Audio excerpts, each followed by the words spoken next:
will be on Workspace's property, and the light blue portion is what the Grove would have to extend. They have a trail that ends right at their corner, but they would have to extend it a little bit further and provide a crosswalk on their drive in order to tie into the trail that Workspace is building. And so going back to the comment letters, everything in Arrow's comment letter is a will comply. I'd be happy to discuss any of those specific comments with you all. The same goes for the McMahon letter. All comments there are will comply and can comply. There are 5 waivers we are requesting, and I'd be happy to go through those with you just to make it clear. There's 5 waivers. 4 of them pertain to stormwater. 4 of them are really related to the fact that we're doing this managed released concept out here instead of a traditional. This meeting is being recorded. Infiltration basin. So the 4 waivers are, there's one from section 170-305A. This establishes water quality and runoff volume requirements. Because of the on-site geology, we are not infiltrating volume of water. We're slowly releasing it back into the storm drain system. There's a second waiver here from section 170-306, requiring stormwater infiltration. We are not doing that. We are doing a managed release concept for stormwater. Section 170-307D, this is the third waiver, requires a minimum orifice size of 3 inches on outlet structures. That's the size pipe that lets the water out of the basin. We're using a smaller pipe to release the water.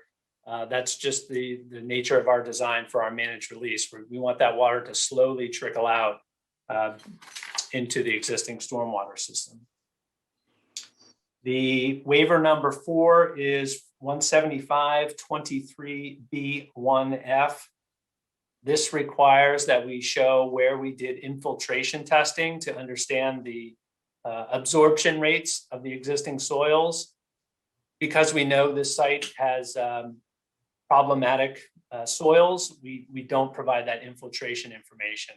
And the geotechnical engineer just recommends we do the managed release concept. So we're not showing infiltration tests. And the last waiver is just that this application be approved for a combined preliminary final, very typical waiver. So those are the 5 waivers. Again, I have the 2 letters from Arrow and McMahon. I'd be happy to go over any of those. I think the 2 I wanted to touch on was that an easement would be provided for the trail, a 20-foot wide easement. We would show that and label it on the plan as a means of describing that and documenting and memorializing that easement.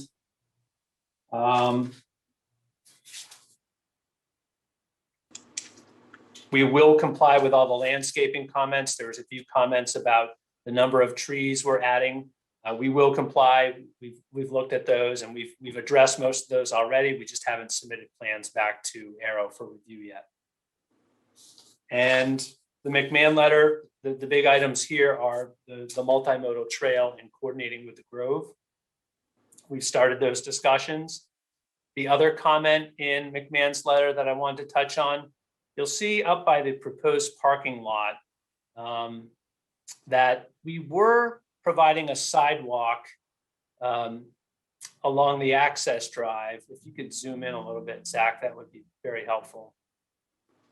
Yes, so the red area that's crossed out here was our original proposed sidewalk connection.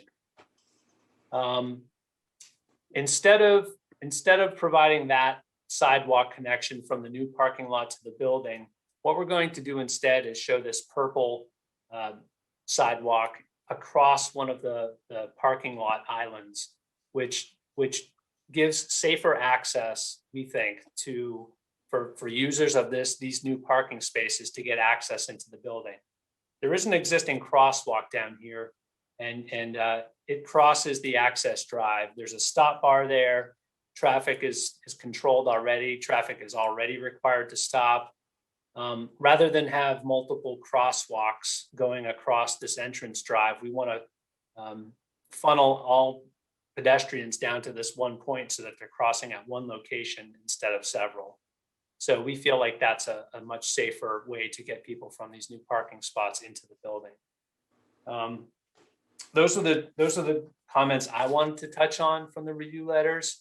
If the Planning Commission or if Daryl has any questions about any of the other comments, I don't see Chris Williams on here. He may be or may not be. But if there's any questions from the consultants, the township, the Planning Commission about the comments, I'd be happy to address them. John Lammer has one. As to the catch basin, I guess it's beneath the parking. Yes. It's a question of volume. You said it drains really slowly, but if you, of course, get one rain after another in a week, you could have some spillover. Just give us some insight into how that's the capacities and how it's designed, please. Yes, it's designed for, in normal storms, which there are very few normal storms anymore, but in frequent storms that we typically get, like the one that passed through this evening, that water would get into the basin. It would be slowly released through the small orifice. And when that storm is over and after that volume of water has been released slowly, the basin is empty again. For days or weeks?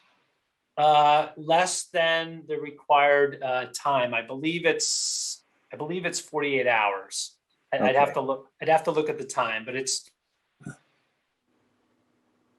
good. Thank you.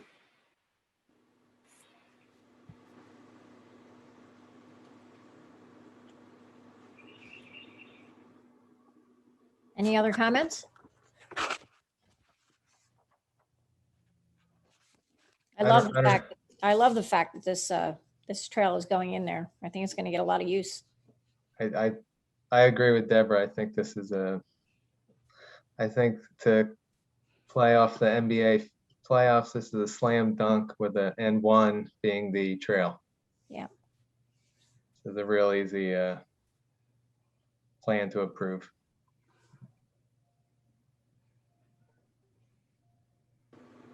Any other planning comments? What is holding the Grove property to extend that walkway and put that crosswalk in? Is that part of a previous agreement that they're going to have to do that? Yeah.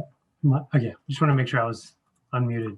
There is a condition of their recent land development approval for the Chickies and Pete's addition that requires them that upon notice from the township, they have 1 year to install sort of the crosswalk area.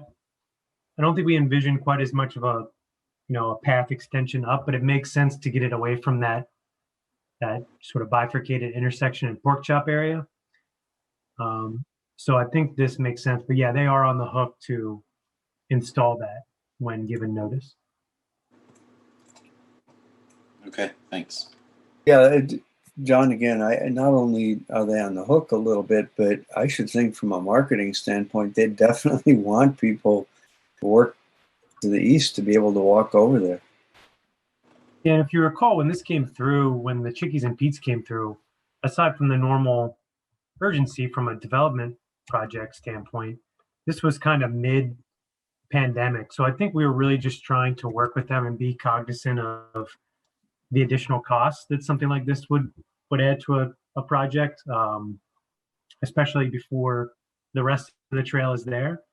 And so that was really the idea of the deferral. So I think, it's all kind of lining up how it was intended. So I'm encouraged by that. We'll just need to make sure that coordination with them continues and that we've got, all the pieces lining up how they were intended to.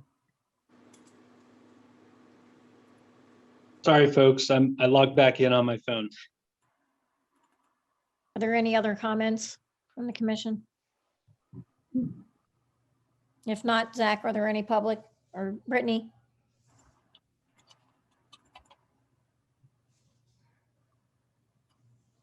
Not seeing any hands raised, and we don't have any comments in the email about this project.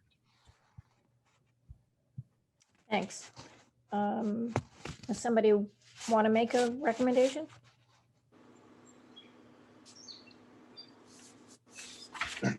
I'll make a recommendation Thanks, Dante. that we recommend to the Board of Supervisors to approve preliminary final land development application to construct 43 parking spaces, a patio with seating wall, landscaping, multi-use trail, and stormwater management facilities at an existing office building. The property located at 40 Liberty Boulevard is within the OBP zoning district. Do we have a second? Second. Todd's a second. All those in favor? Aye. Opposed? Hearing none, Thank you. motion carries. Thanks, Deb. Thanks, everybody. Thank Thank you. you. Have a good night. Thank you. You too.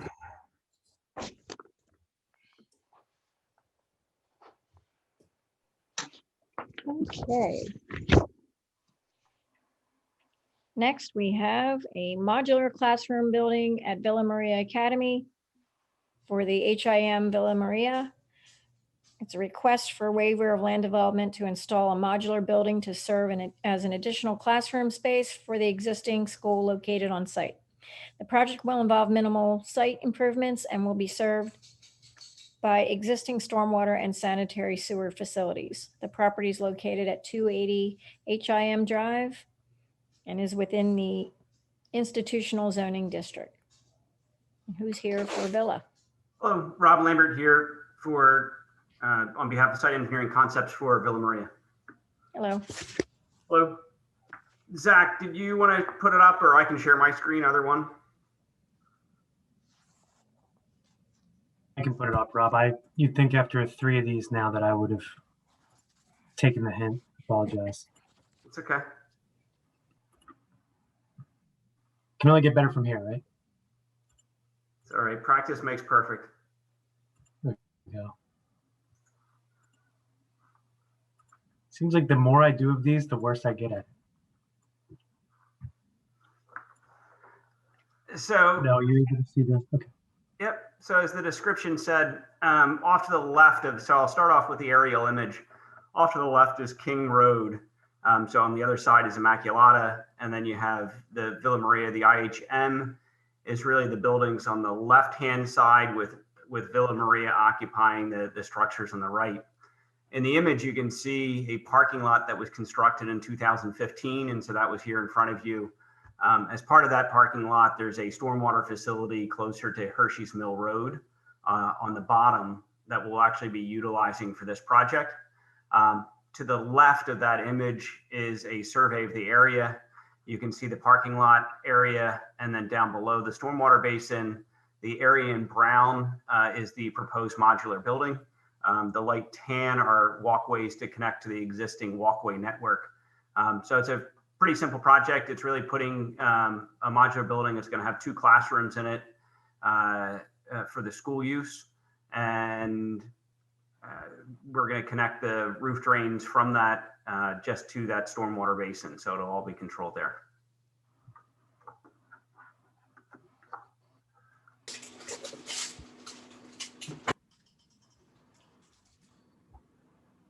This is Peter. Is this for a temporary It'll be a permanent building. burn building? Okay, thank you. It's just the construction's a modular building.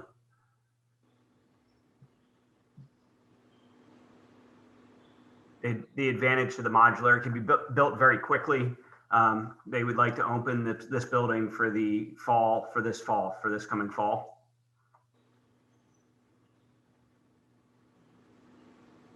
This has to be the shortest review letter I've ever seen.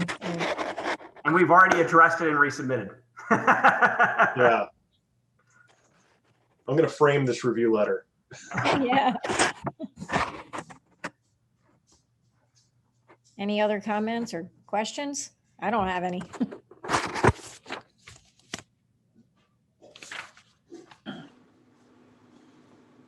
The only thing I'll add is that they'll still have to go through the building permit process. We'll review their accessibility and all the other pieces that go along with a project like this, but generally I'd say from a planning standpoint, everything's pretty well addressed.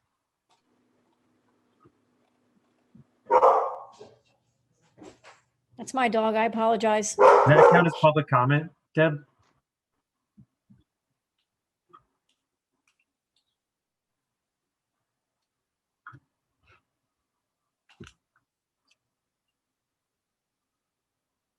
Shoot.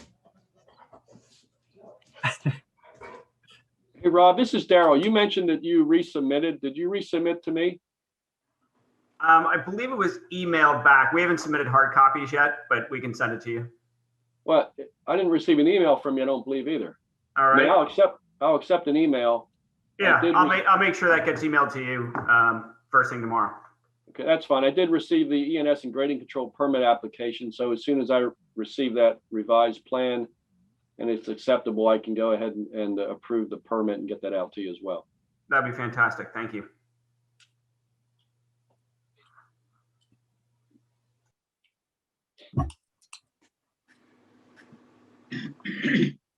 Zach, you say you had public comment? Oh no, I made a terrible joke and I asked if your dog barking counted as public. Oh, I couldn't help myself. right. Any other comments? Are we good with this?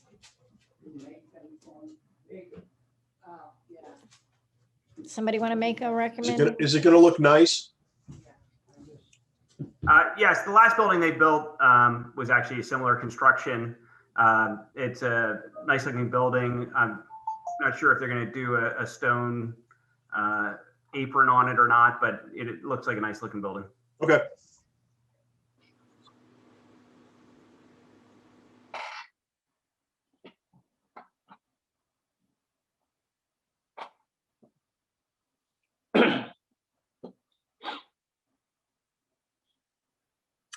Deb, I think you're muted. This is just a waiver for land development. So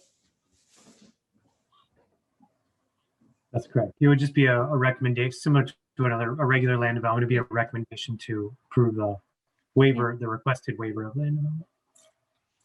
somebody want to make it? I'll make a recommendation to the Okay. Board of Supervisors to grant a waiver of land development for the modular building at the Villa Maria Academy. Do we have a I'll second? Tim? Second. I'll second it. Tim was the first of the 3 seconds. Okay, thanks. All those in favor? Aye. Thank you very much. Thank you.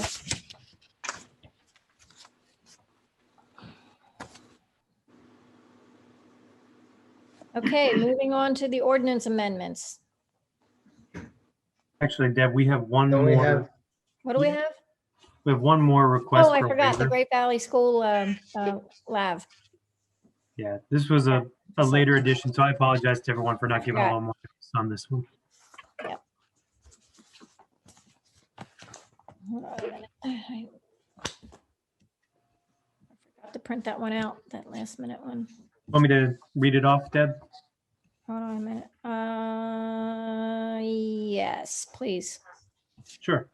So this is a request for a waiver of land development from the Great Valley School District to construct a small building addition on the existing stadium restroom facilities to create a family restroom. The property located at 225 Phoenixville Pike is within the NS Neighborhood School Zoning District.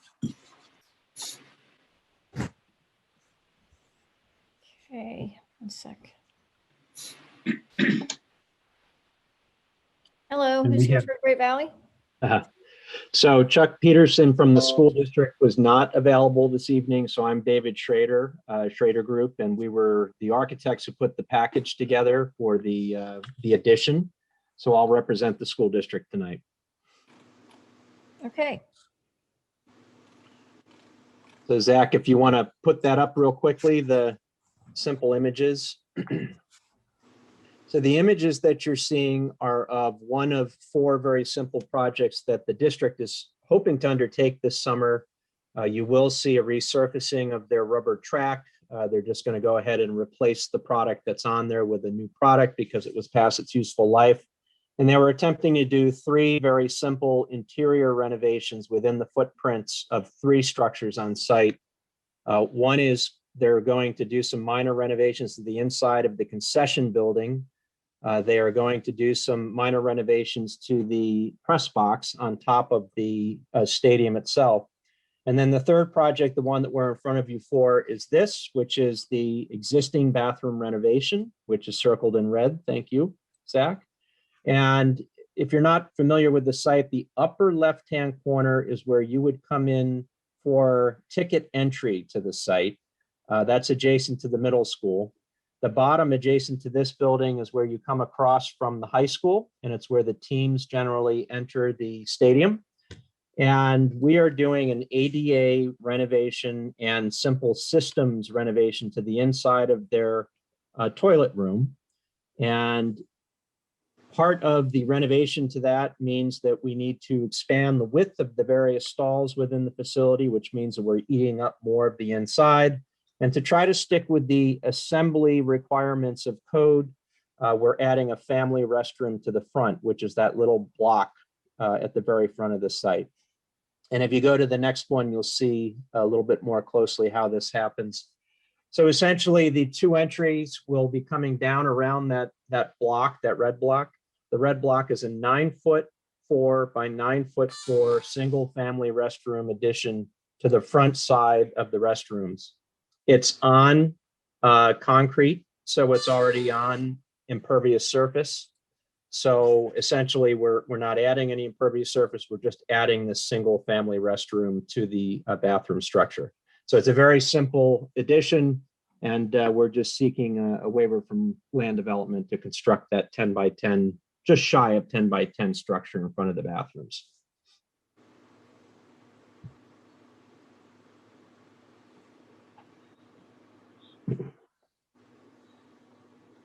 Seems simple. What's the timeline on this? Well, they hope to have this done this summer if we're granted approval, and it'll be ready for the sports seasons next year. Zach, can you go back one slide?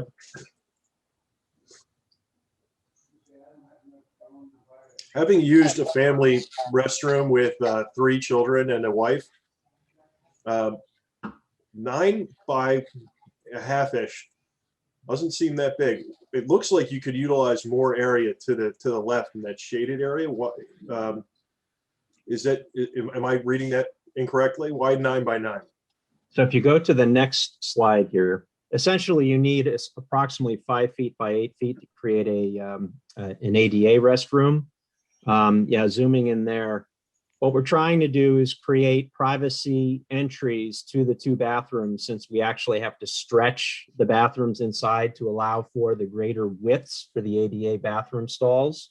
So they end up eating up more of the space, which means that we have to move the doors to the front. And so it's okay, I get it. The doors are there. Okay. Exactly. And just so you know, related to that comment, the family restroom will have a regular commode and sink, but it will also have baby changing table and things like that for family restroom.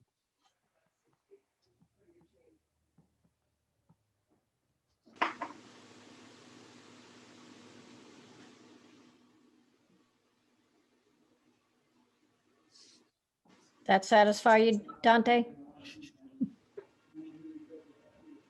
Yeah. I don't have any other questions. Okay. Anyone else?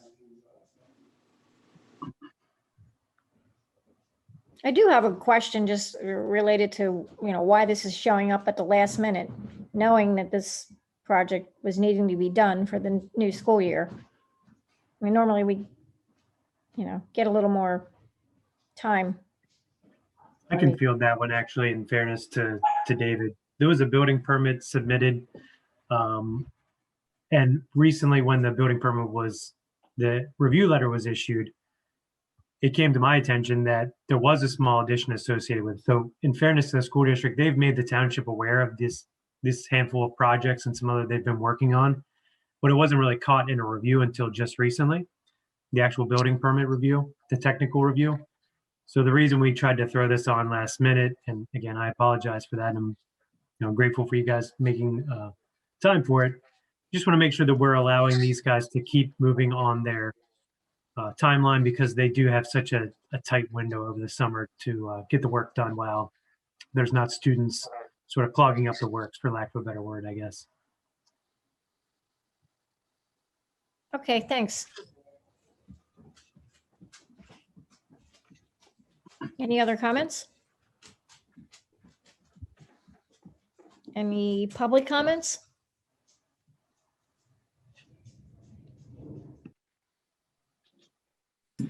Not seeing any. Okay, let's fast track this baby. Does somebody want to make a recommendation? I'll make a recommendation for the waiver for the bathroom at Great Valley School. I don't know what else to say on it. Do we have a second? Was that a second, Dante? Yeah, it's a second. Okay, all those in favor? Aye. Aye. Motion carries. Thank you. Good luck. Thank you, folks. Have a great evening. Thank you. Too. So, Zach, you want to switch things up a little bit and maybe take the Great Valley Revitalization Zone first, so Lou can have an easier night? Yeah, I think, it's up to you, of course. I know Lou is hanging out for this specific one. It's been before everyone.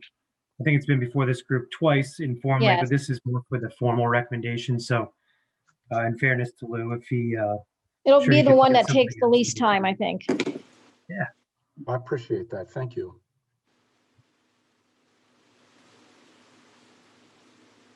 Zach, I can run through this or you can run through it. How do you want me to handle this? I'm going to let you take this one because I think I'm going to handle the rest. Okay. Well, thank you. This was before the Planning Commission a couple of months ago. You may recall we made a presentation on an ordinance at that time. Essentially, we call it the Great Valley Revitalization District. We spoke at that time about the master plan that Liberty has approved. It's now going to be downsized. The district is going to be downsized. The scope of development is going to be downsized. We are going from 600 apartment units down to 250 approximately. The office reduction is about 100,000 square feet. So it's a much less ambitious in scope project than Liberty. And the township really approached Mark Nicoletti and PSDC about a year and a half ago and said, look, after you buy this property, or now that you bought this property, we'd like to see a little bit less ambitious development scheme for the property. So that's the backstory. Takes us to where we are tonight. A couple of months ago, I think everybody on the commission was fine with it, but there was additional tweaking that had to be done to the language. The design standards, which are part of this ordinance, had to be updated. Zach pointed out a number of inconsistencies, so we got all that squared away. But by and large, it's the same thing that you've seen previously.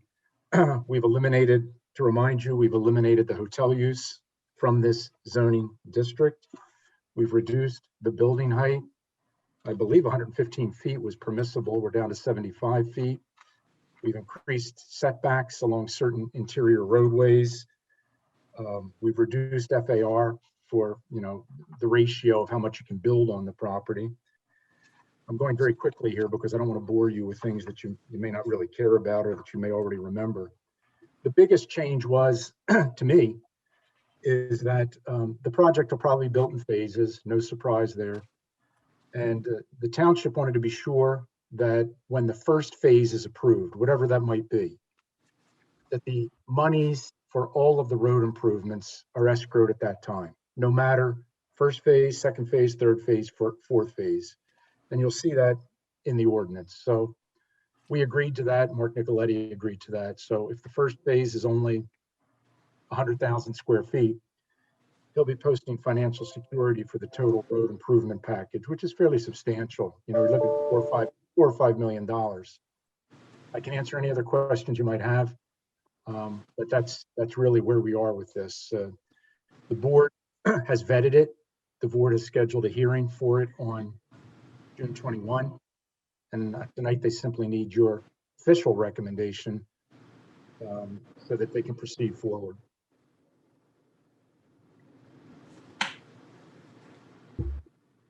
Well, I've seen this quite a I bit. got a, So anybody else who has a question, go right ahead, please.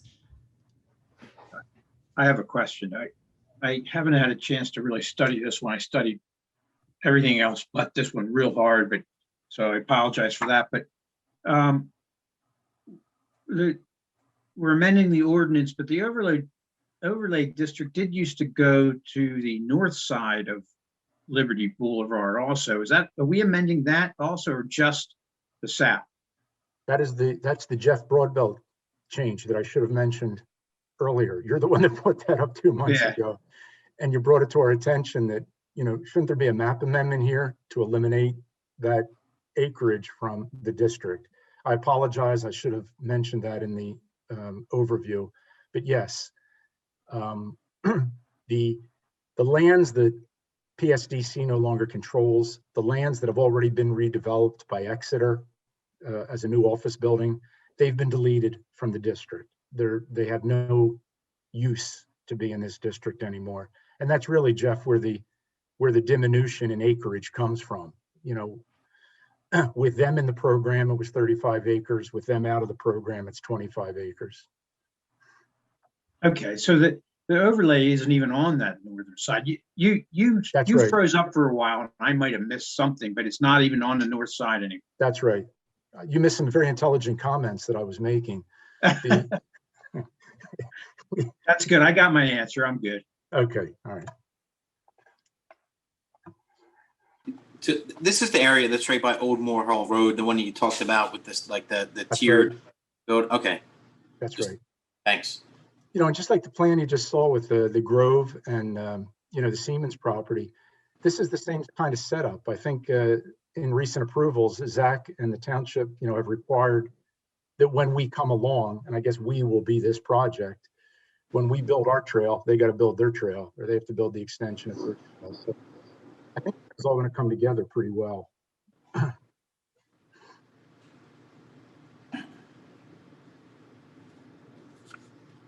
And this is Peter. I have the 2015 copy in my book here. It was fun to compare and contrast the two plans. Certainly a lot less than the original. It's a less ambitious plan, and that might be good for everybody. I mean, given the marketplace and the uncertainty, it just seems to fit better with where we are right now in the economy.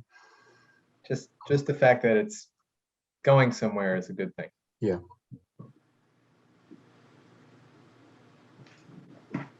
That really is the heart of our township, the Yeah. Great Valley Corporate Center. So it'd be really great to see something fantastic there.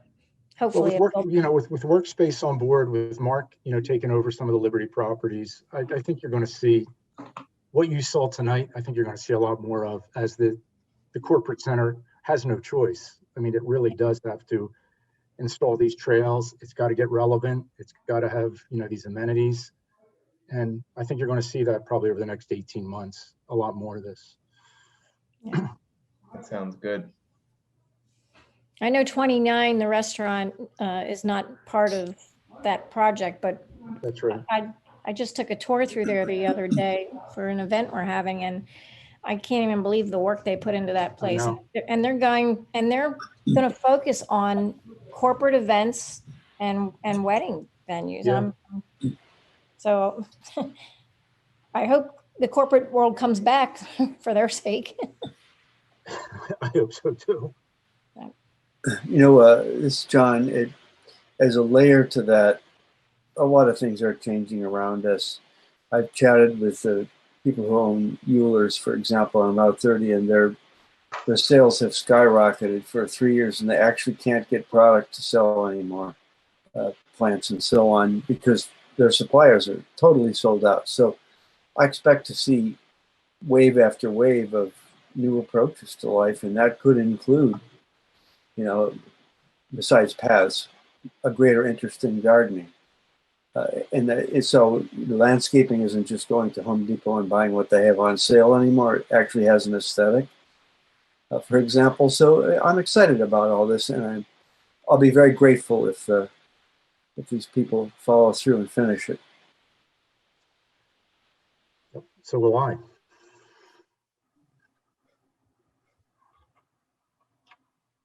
Anybody else?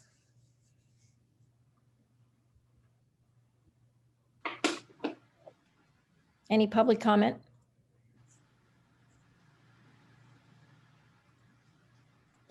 Not seeing any, and none in our email. Okay. So, somebody like to make a motion on this? I can make a motion to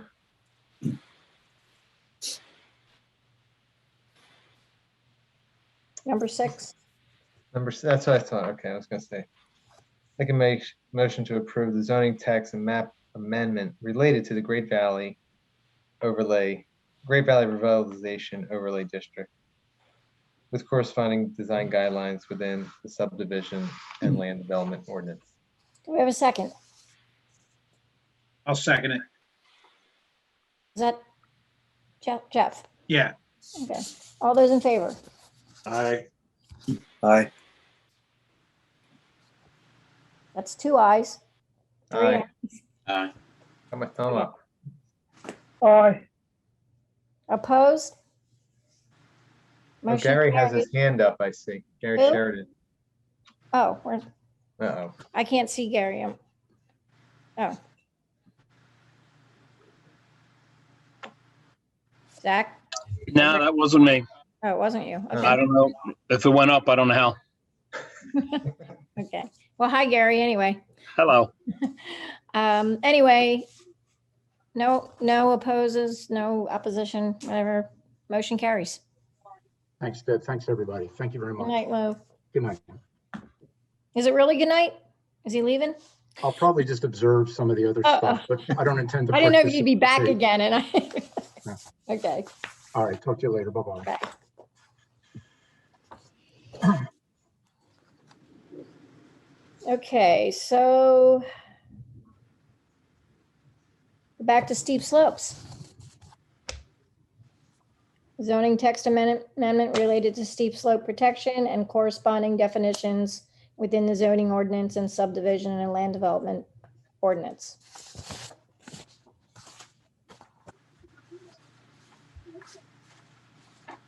So I know we have a lot of discussion on, we had a lot of discussion on this earlier tonight.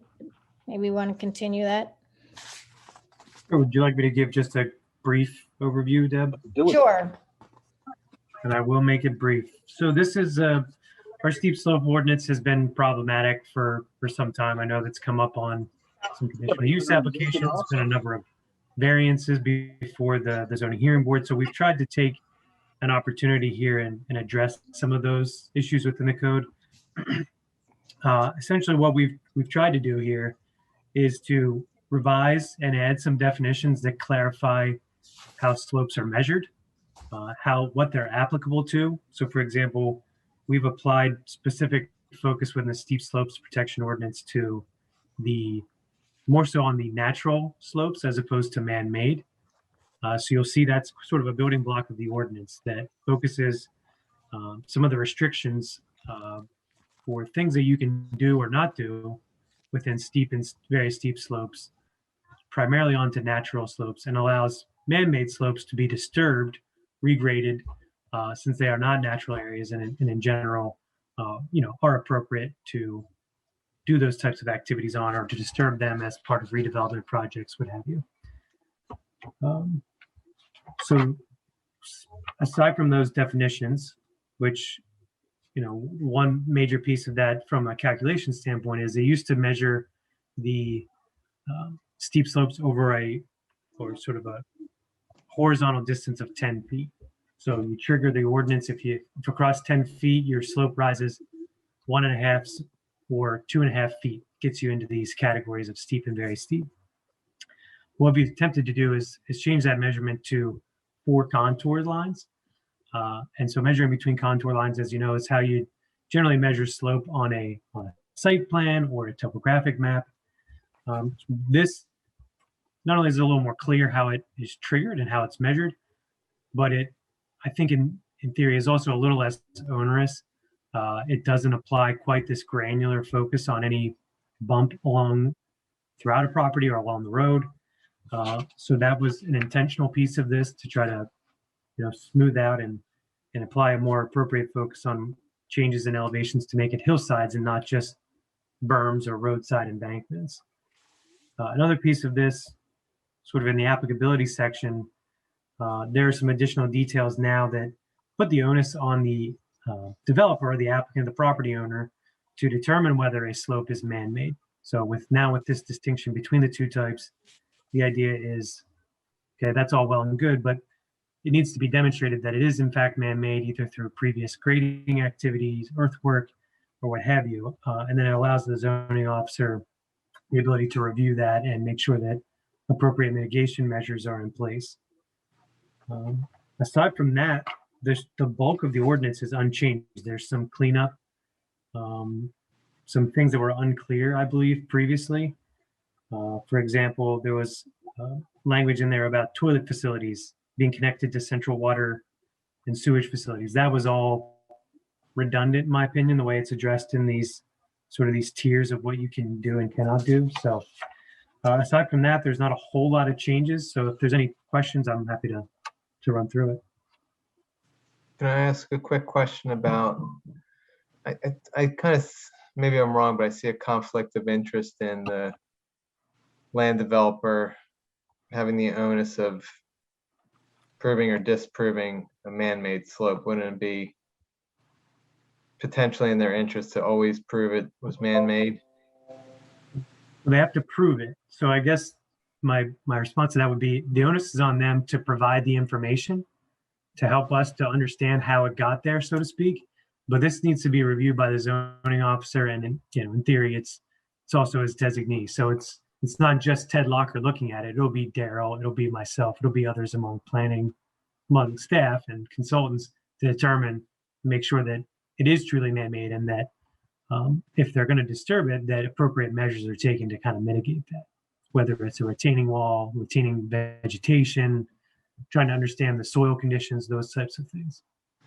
Peter, as an example, they would have to provide maybe a previous land development plan that showed grading of a certain area, that showed it being flat before and then it was sloped for some reason, or historical aerial photographs, showing slopes, no slopes then and slopes now. So those are the types of things we'd be looking for and review as they've been submitted or will be submitted by the applicant. Okay. Is it like a guilty until proven innocent type of scenario? I would say so, yeah. Yeah. Okay. I thought that might be where you're going, and yeah, I would say so. The way these ordinances are set up, I think we have to assume that everything's natural until we know that it got there some other way. A lot of times you see it's from road construction. It's an embankment along the frontage of the property, or, technically under the current ordinance, an example is a landscape berm. Someone might build a landscape berm and need to modify that later. Technically, that could be steep slopes, which is really not the intent of these ordinances. The intent of these ordinances to protect hillsides, to prevent subsidence, I thought the that's erosion. when I was in there. So that's the intent here, not to stop anybody from doing any grading on any piece of land that changes in elevation. Okay.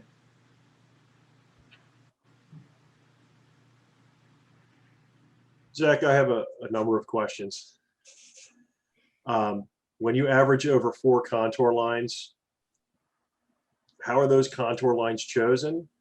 Because it seems like you could take 2 that are in the leading up to the slope area and 2 that are in the slope area and average those out, as opposed to 4 that are really in the slope area, and be able to get, a good 2.5 feet of elevation. So I'll let Daryl answer that if it gets any harder than something I'm able to answer. But essentially, the contour lines represent the change in elevation. These are based on surveyed engineered drawings. I mean, the contour lines are what they are, right? But right. how do you choose which 4 you're going to use? Well, it's any 4 consecutive that would represent that change in elevation. So you don't, it's not so much that you choose them, they kind of choose themselves in a sense. The point here is more how you're measuring them between contours as opposed to saying any change in elevation across 10 feet. Does it have to be 4 if the hill is bigger and say it was 20? If you look at 4 and there's an area of steep slope at over 20, it's not. Do you have that? Do you have that band? I saw in the materials there's been a band of steep slope that could be prohibited. That could prohibit the whole slope from being developed. That's a good point. If there was 20 of them, it would be measured over the 20 contours. Wouldn't you look at just the 4 tightest contours to see what the slope is? That way you can see how steep it is. Well, again, the steep slope could be over, like Dante said, 20 contours. But again, if it's not, we just look at the 4 consecutive contours. And again, once the applicant submits a plan, he identifies the steep slopes on that site. We're going to double check that to make sure that he is using the correct contours, that he is or that he is determining the slope over, 4 consecutive contours. It may extend beyond 4 contours. You might have a long slope that extends over 20 contours. But we're going to make sure that what he identifies as steep or very steep slopes is accurate based on the contours. So, I mean, if you average it over 20, you could get a not steep slope where if you average it over the 4 tightest, as was said. So, well, it would be four consecutive contours. In other words, we look at these 4, and then if we go down slope from the lowest contour, and there's still 4 contours there that maybe show I'm a just steep slope. nitpicking. Okay. Yeah. So you could have not steep slope, 4 foot or small band of steep slope, then going back up. Potentially, yes. Yep. I mean, wouldn't a way to word it would be a minimum of 4 contour lines? Because it can continue if it remains to be steep. And if it flattens out in the middle, but then we got incredibly steep, if it started with 4, flattens out, are we going to show a band of steep slope it's not anymore and start it all over again? Well, we have that option, Jeff, in that, as I mentioned, we can go consecutive 4 contours. So we start at 4. If there's still steep slopes beyond that 4, we add another 4 contours until we get down to a slope that isn't steep anymore or very steep.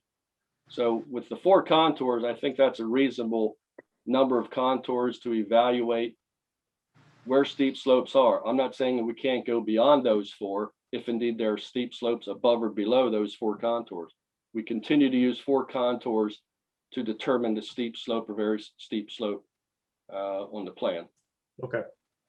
You're also minimizing your impact, right, Daryl? Because you're minimizing your run when you only look at 4. If you're looking at 4 specific contours. Right, we believe so. Right. Yeah. Right, the run. How would this affect a township resident that has a single family home already in a steep slope area that wants to put an addition onto their house?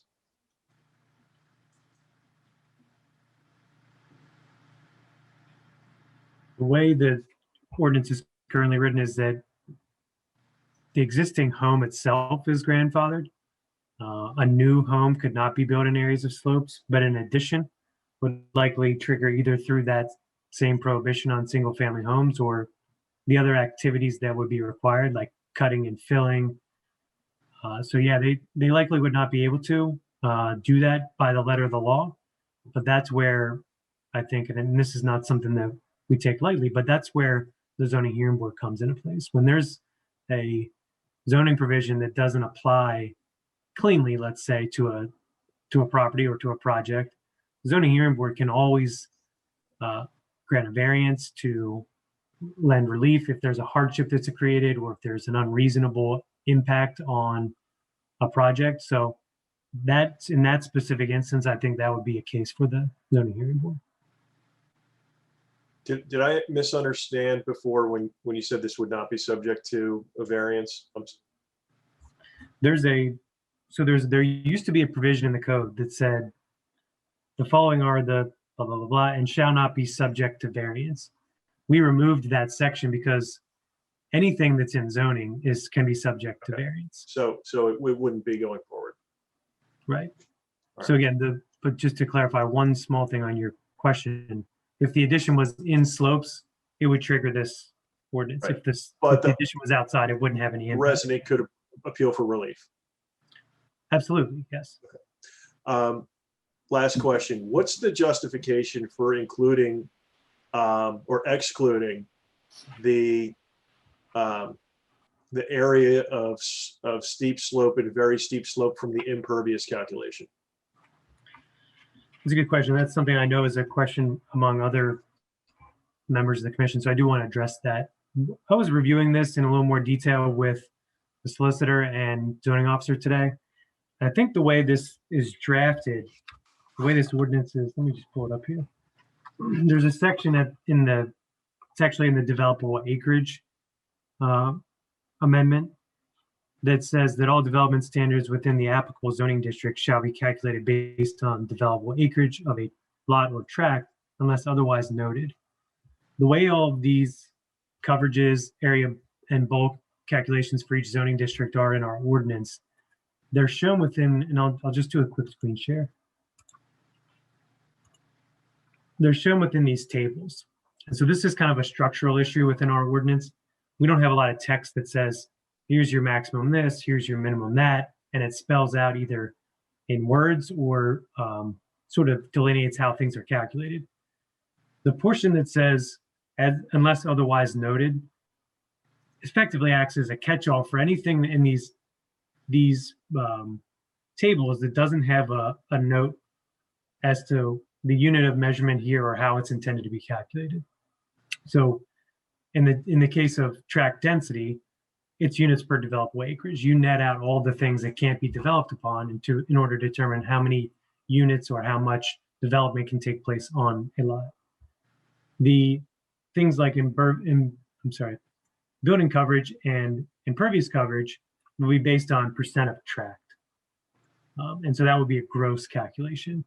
Same with impervious. So in this case, steep slopes would not be included in a net out from your gross lot area.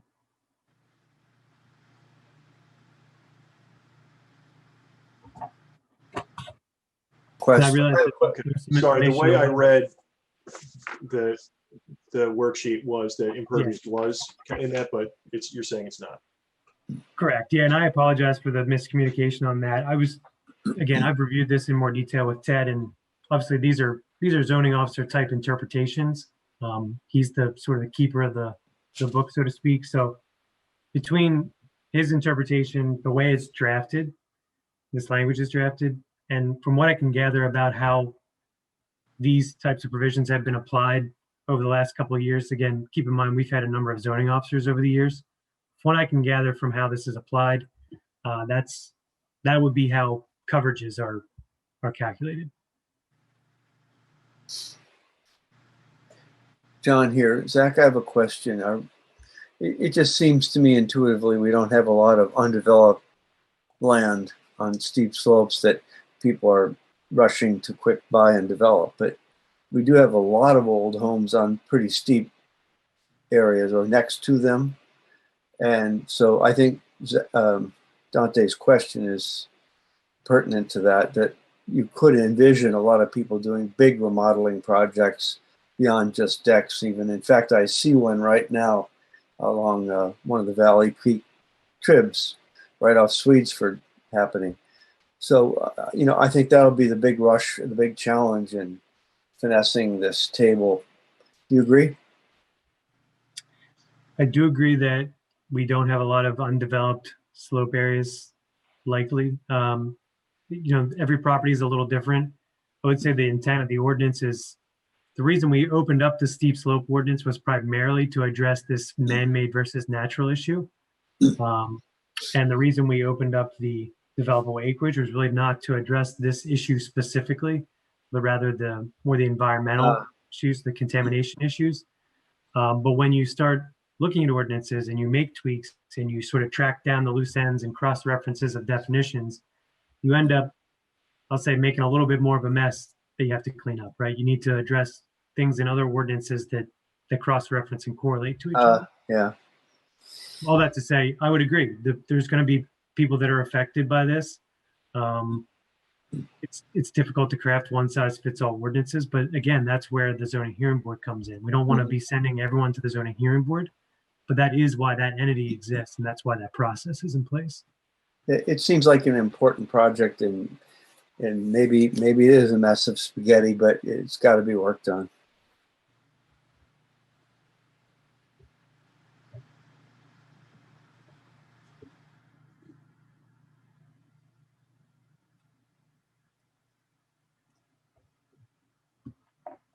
Zach, can you show me where it says that someone can go to the zoning hearing board, or where zoning conditional use or comes into play here? So the way the conditional use aspect works is within the steep slopes ordinance, there's sort of tiers of things that you can do by right in areas of steep and very steep slopes. There's things you can do by conditional use in one, but not the other. That's where the conditional use aspect comes in. When it, I mean, I see what's written in, letter F and E and F, but that's just the conditional use aspect. The point about variance, that's just the general language in the code and things that are outlined in the NPC that say, when it doesn't work for your property, you can appeal it. So that's just the general language in our code and the NPC that applies to that. There's nothing in the ordinance that says you can go get a variance from this in the slopes ordinance, that is. I just want to make sure it's an option for people. And obviously they would have to prove a hardship anyway but I do believe there may be an instance that may exist that fits that. Yeah, and I would say that there's instances under the current ordinance where people would need to seek relief to do what they need to do on their property. Again, most of the ordinance isn't changing in terms of what you're allowed to do and not allowed to do. It's more these points that we've been talking about so far. Yeah, but isn't what you're asking for covered in I, paragraph I, for the application procedures for the conditional use variances? Right, that's a good point. There's a portion of the code that addresses what you need to supply and the details and what's to be considered. Yes. Sorry. Well, I just want to make a comment on that. It's not until the very end of this ordinance do they start even mentioning variances. They're very clear before that what you would be allowed to apply for under conditional use. And they don't even use the word variance. And all of a sudden, then we're starting to talk about how variances work later. So I don't know if we can infer for sure that it works that way. That's just defining how you apply for a variance. It could be in anywhere, in any ordinance. My point is I don't think that statement in I, nor in the statement in G when they said standards for conditional uses or variances, imply that they're saying, hey, remember, you can go for a variance on this. If that were the case, why wouldn't we include it in the language in F, for example? Conditional uses and or variances, whatever. I don't like the way this document reads, to be honest with you. I think there's a lot of things that should be cleaned up.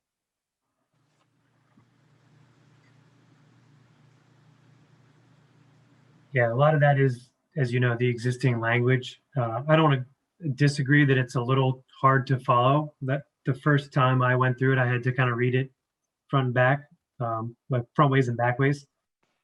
But it's hard to have these like tiers of regulations without, not all ordinances just flow like a novel. It's a little more cumbersome than that. I think the point here is, hey, if you're looking for relief from this section of the code, in addition to the normal standards for a variance, these are the things that should be considered. And I think these are binding. Okay. What was difficult, and I know you supplied one sheet here, smaller font. And was that technically a red line before and after? It's not headed. Like, I didn't really know how to take this insert in our package. Yeah, that's a fair question. It's basically the definitions drafted sort of in non-ordinance format with a little explanation, and then that's on the first page. Those are just most of the definitions. It's just easier to show how things are changing sometimes than to put it in these ordinance formats. But I can understand why that's confusing. And then the remaining pages are the existing ordinance redlined. Actually, I like that very much. That was the intent, because when you start tearing these ordinances apart, it can get pretty gnarly. But yes, that is what that was.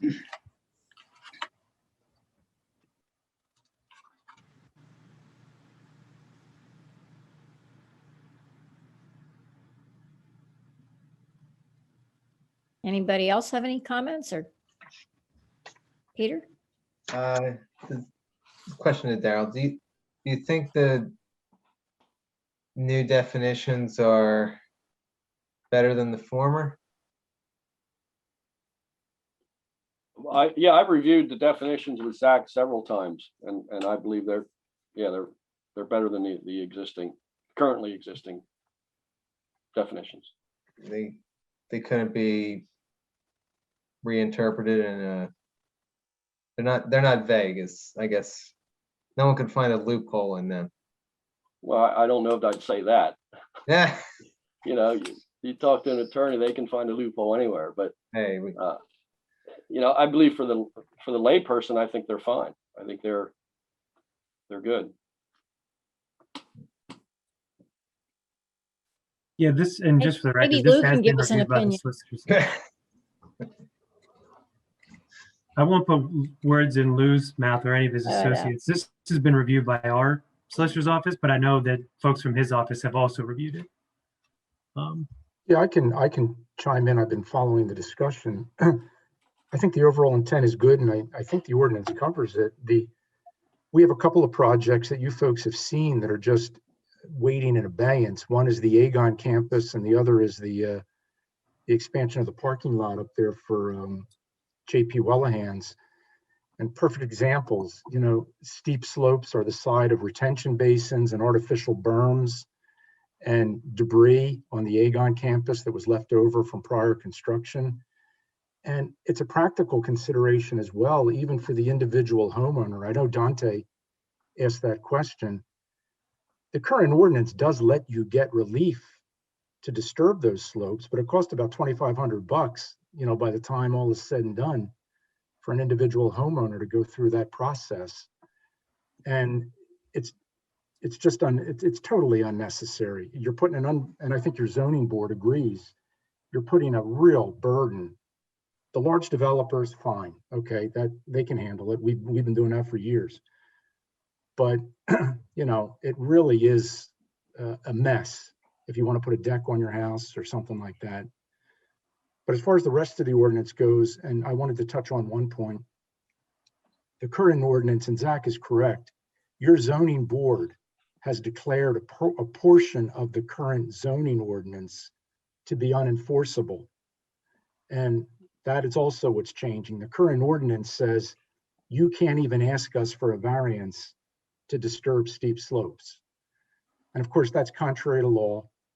And your zoning board acknowledged that's contrary to law, and they've declared it unenforceable. So that's being removed. You can always apply for a variance. And when I read this draft ordinance, and I know, Jeff, what you were saying, it doesn't flow naturally, but unfortunately, Zach was in the position of having to match your current ordinance and change bits and pieces of it as it presently exists. So it's not perfect, but I think, look, the 35,000 feet, the takeaway from this is it takes away a very expensive process from property owners in East Whiteland, which serve no apparent benefit at all that I can think of. I mean, it served a lawyer's benefit. We made money, because you have to have a hearing to, to get the relief and all that. But it's an onerous provision presently. And I think the township was just saying, let's get back to our roots, preserve natural slopes. That's what it's all about. Man-made slopes, we really don't, frankly, we don't care about man-made slopes. And the burden of proof is on the applicant. That doesn't mean the township has to accept it. That doesn't mean that Daryl or Zach or Ted, whoever's reviewing this, has to accept it. But we have to produce the evidence initially that these are natural slopes, and let nature take its course from there. So that's my 2 cents. I mean, it's going to save a lot of your homeowners a lot of money.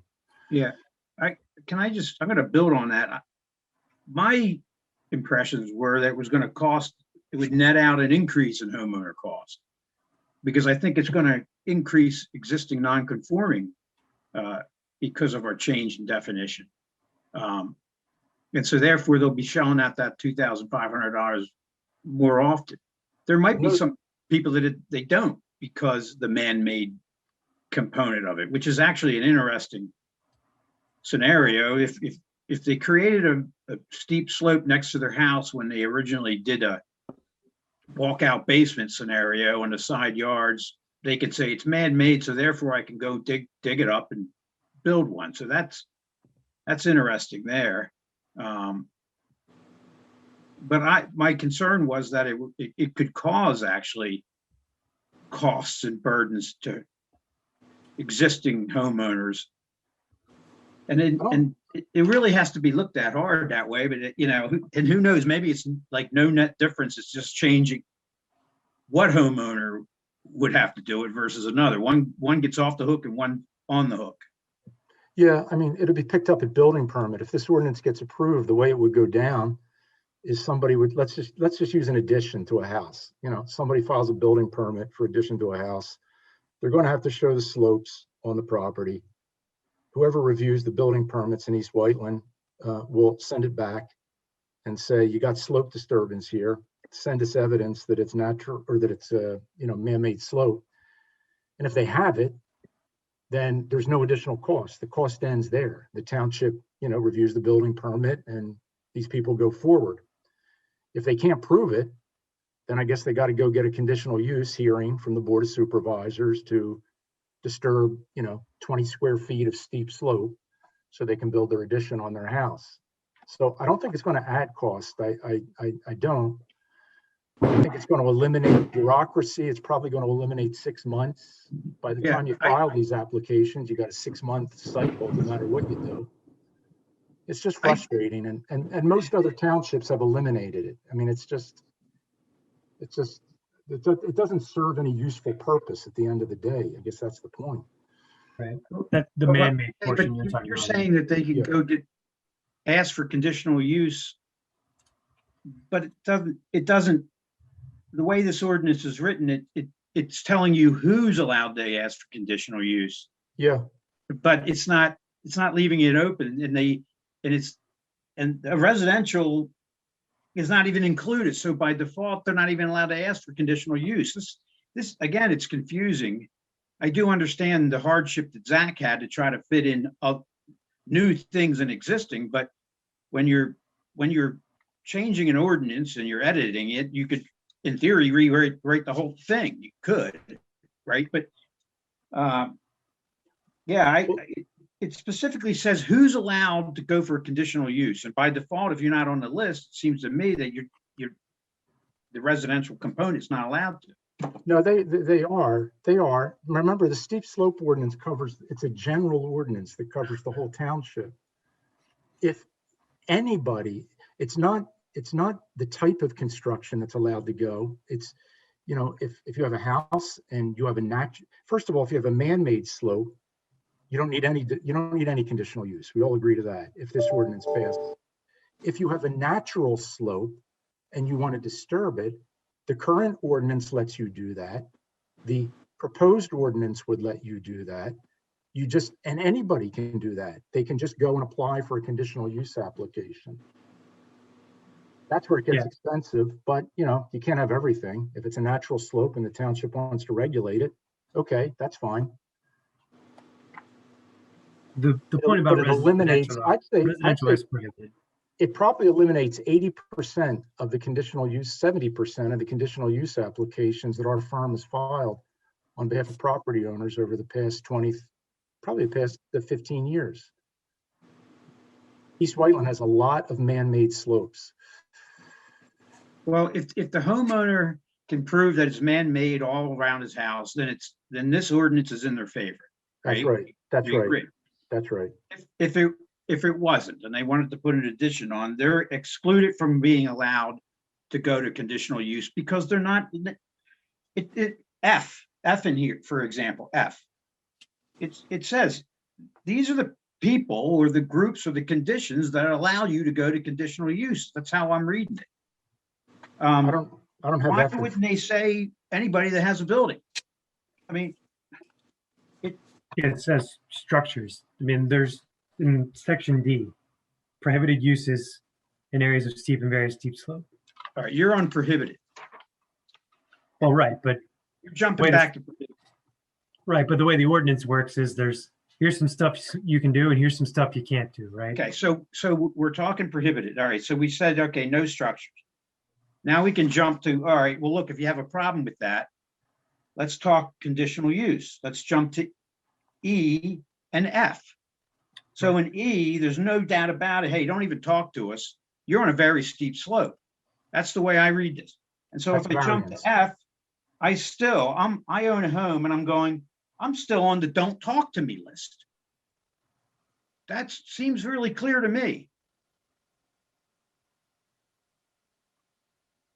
Well, I can tell you, I don't have the F in front. I don't have this draft in front of me, but when I reviewed it, I can tell you that the first part of it does parrot your current ordinance. If you're on a very steep slope or a prohibitive slope, whatever they call it, you always needed a variance. Today, you need a variance. After this ordinance, you would need a variance to disturb very steep slopes.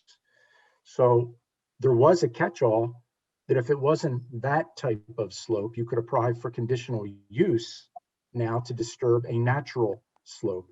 And I assume that that's been, at least what I remember reviewing, that's been carried forward. So I'm not sure that F is precluding that. Yeah, I'm not sure either. I'm just bringing up the No, question. that's okay. I get it, because where you're going with this, Jeff, is that you want to, it sounds to me like you want to eliminate any unnecessary protocol that could cause people a lot of money, time, and effort if we could do that. But I think what this ordinance basically does is whatever procedure the township now has in place for disturbing natural slopes remains largely unaffected. I think Zach, they cleaned up some definitions, but that pretty much is going to stay the same.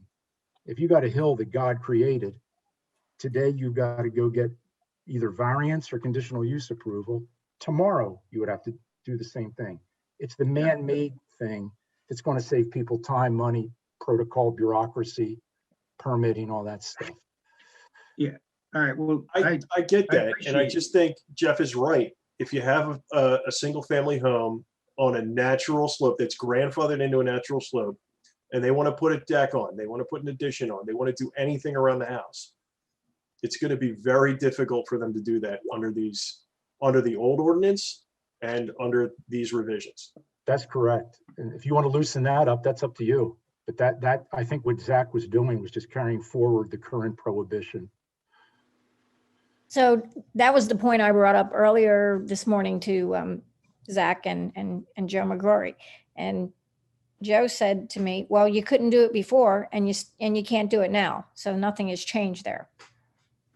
Yeah, listen, the fact that we've survived to date, I guess, and it was in the original language, is actually makes me feel better about it, right?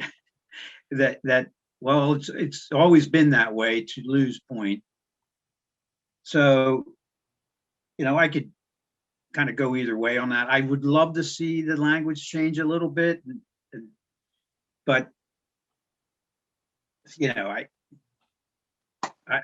not running the show on this one, of writing this ordinance. I will say this for whatever it's worth. I mean, your zoning board, my experience with them has been a pretty practical group of people. And for some reason, they've been that way no matter who's on the zoning board. They have a pretty practical streak in them. They've been fairly judicious in giving out relief for natural slope disturbance. It hasn't been an automatic no. Some guy comes in and wants to put in a swimming pool or a deck or an expansion. Where they usually beat people up is the people I represent, the developers. We don't, we usually don't get any relief to disturb natural slopes, but the individual homeowners, they've usually cut some slack, and they take a more relaxed standard. Now, that's not a legal answer. That's just a practical answer. Is the way they seem to operate. Overall, I would say this ordinance has more good than bad, but that whatever percent it may be, 5% of the people that may run into this problem, I feel for. But again, Jeff, like what you said, maybe some residents are now winning and the others are losing. Or I don't know. I don't know. I would argue that it's there's more a perfect answer. more the former, though. I think we're creating fewer issues with this ordinance than exists within the existing. We're not taking as granular an approach to the way that steep slopes are measured. We're exempting man-made essentially for practical purposes we've discussed. So I would say, if people are throwing out percentages, I'll jump in on the act, right? If it affects, if the previous ordinance, the current ordinance affected 90% of the people, not at all, and 10% of the people, it had an adverse impact on them, I would argue that this gets it more to 95% and 5%.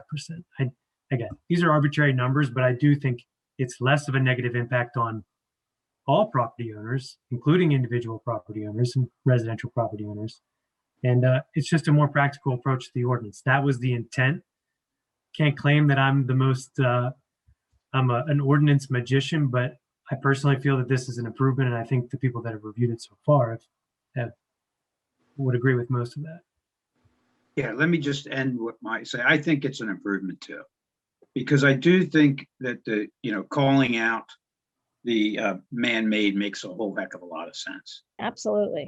And it brings clarity going forward. It's kind of simple there. Yeah, they got to prove it.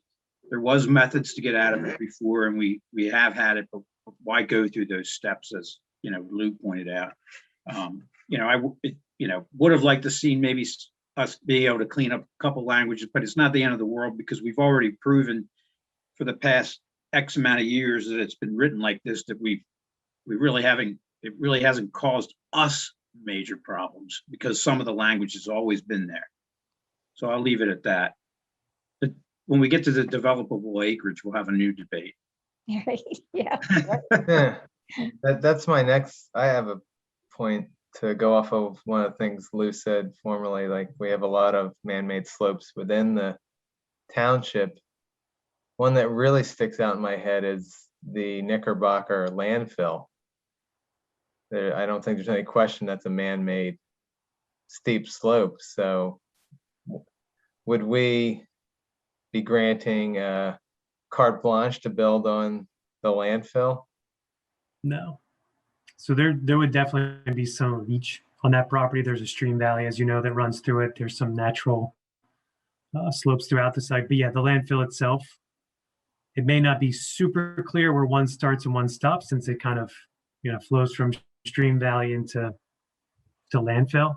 But that's where old maps, that's where old construction documents come into place.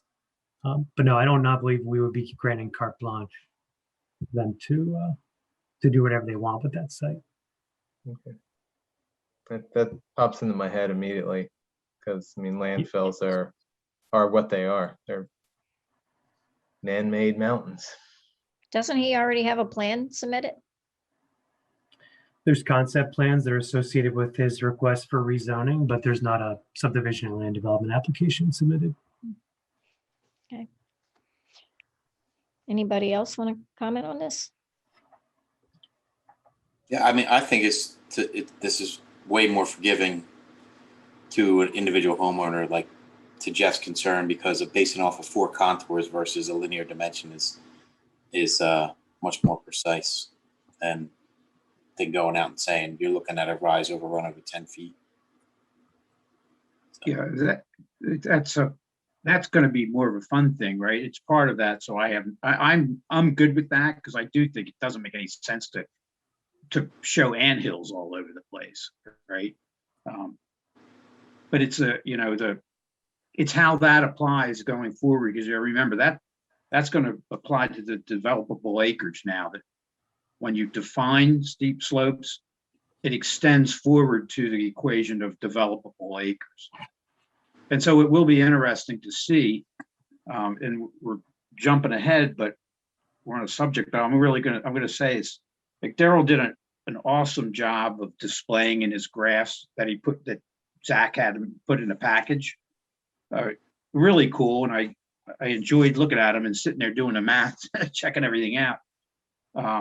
But the example where the horizontal and vertical showing over a 40-foot length actually would end up netting you out more undevelopable acreage. Under the old ordinance, you'd have 3,420 undevelopable that you would then take off of your square footage. And his presentation in the new one, you'd have 7,600, of course, was what he said. So it's interesting. So it could go the other way too, but it's going to change the way the equation works going forward. So it's interesting. But I still think it's a better way of measuring. Now, I'm not trying to say one way or the other, but it's not going to end up, and it may end up actually more, but it might end up being net even after a million examples, right? That it's going to come the same if you average them all out. But in a lot of instances, it'll lower people's developable acreage, this new ordinance.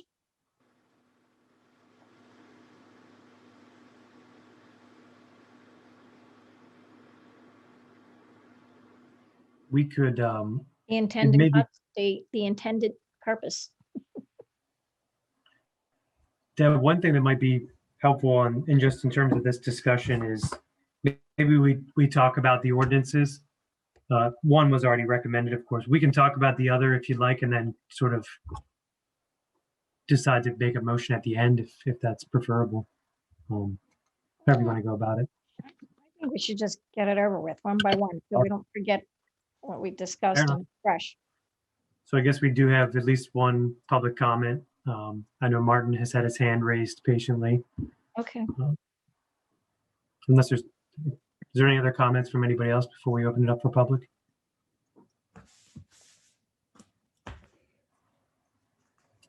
Nope. Okay, Martin. Yeah, good evening. Good evening. I submitted an email, a copy of an email, which I sent to the board on this topic. I was wondering if everybody received that. We did. Okay, great. Thank you. I would like to speak from the perspective of a property owner that owns residential undeveloped property and the impact on that property owner.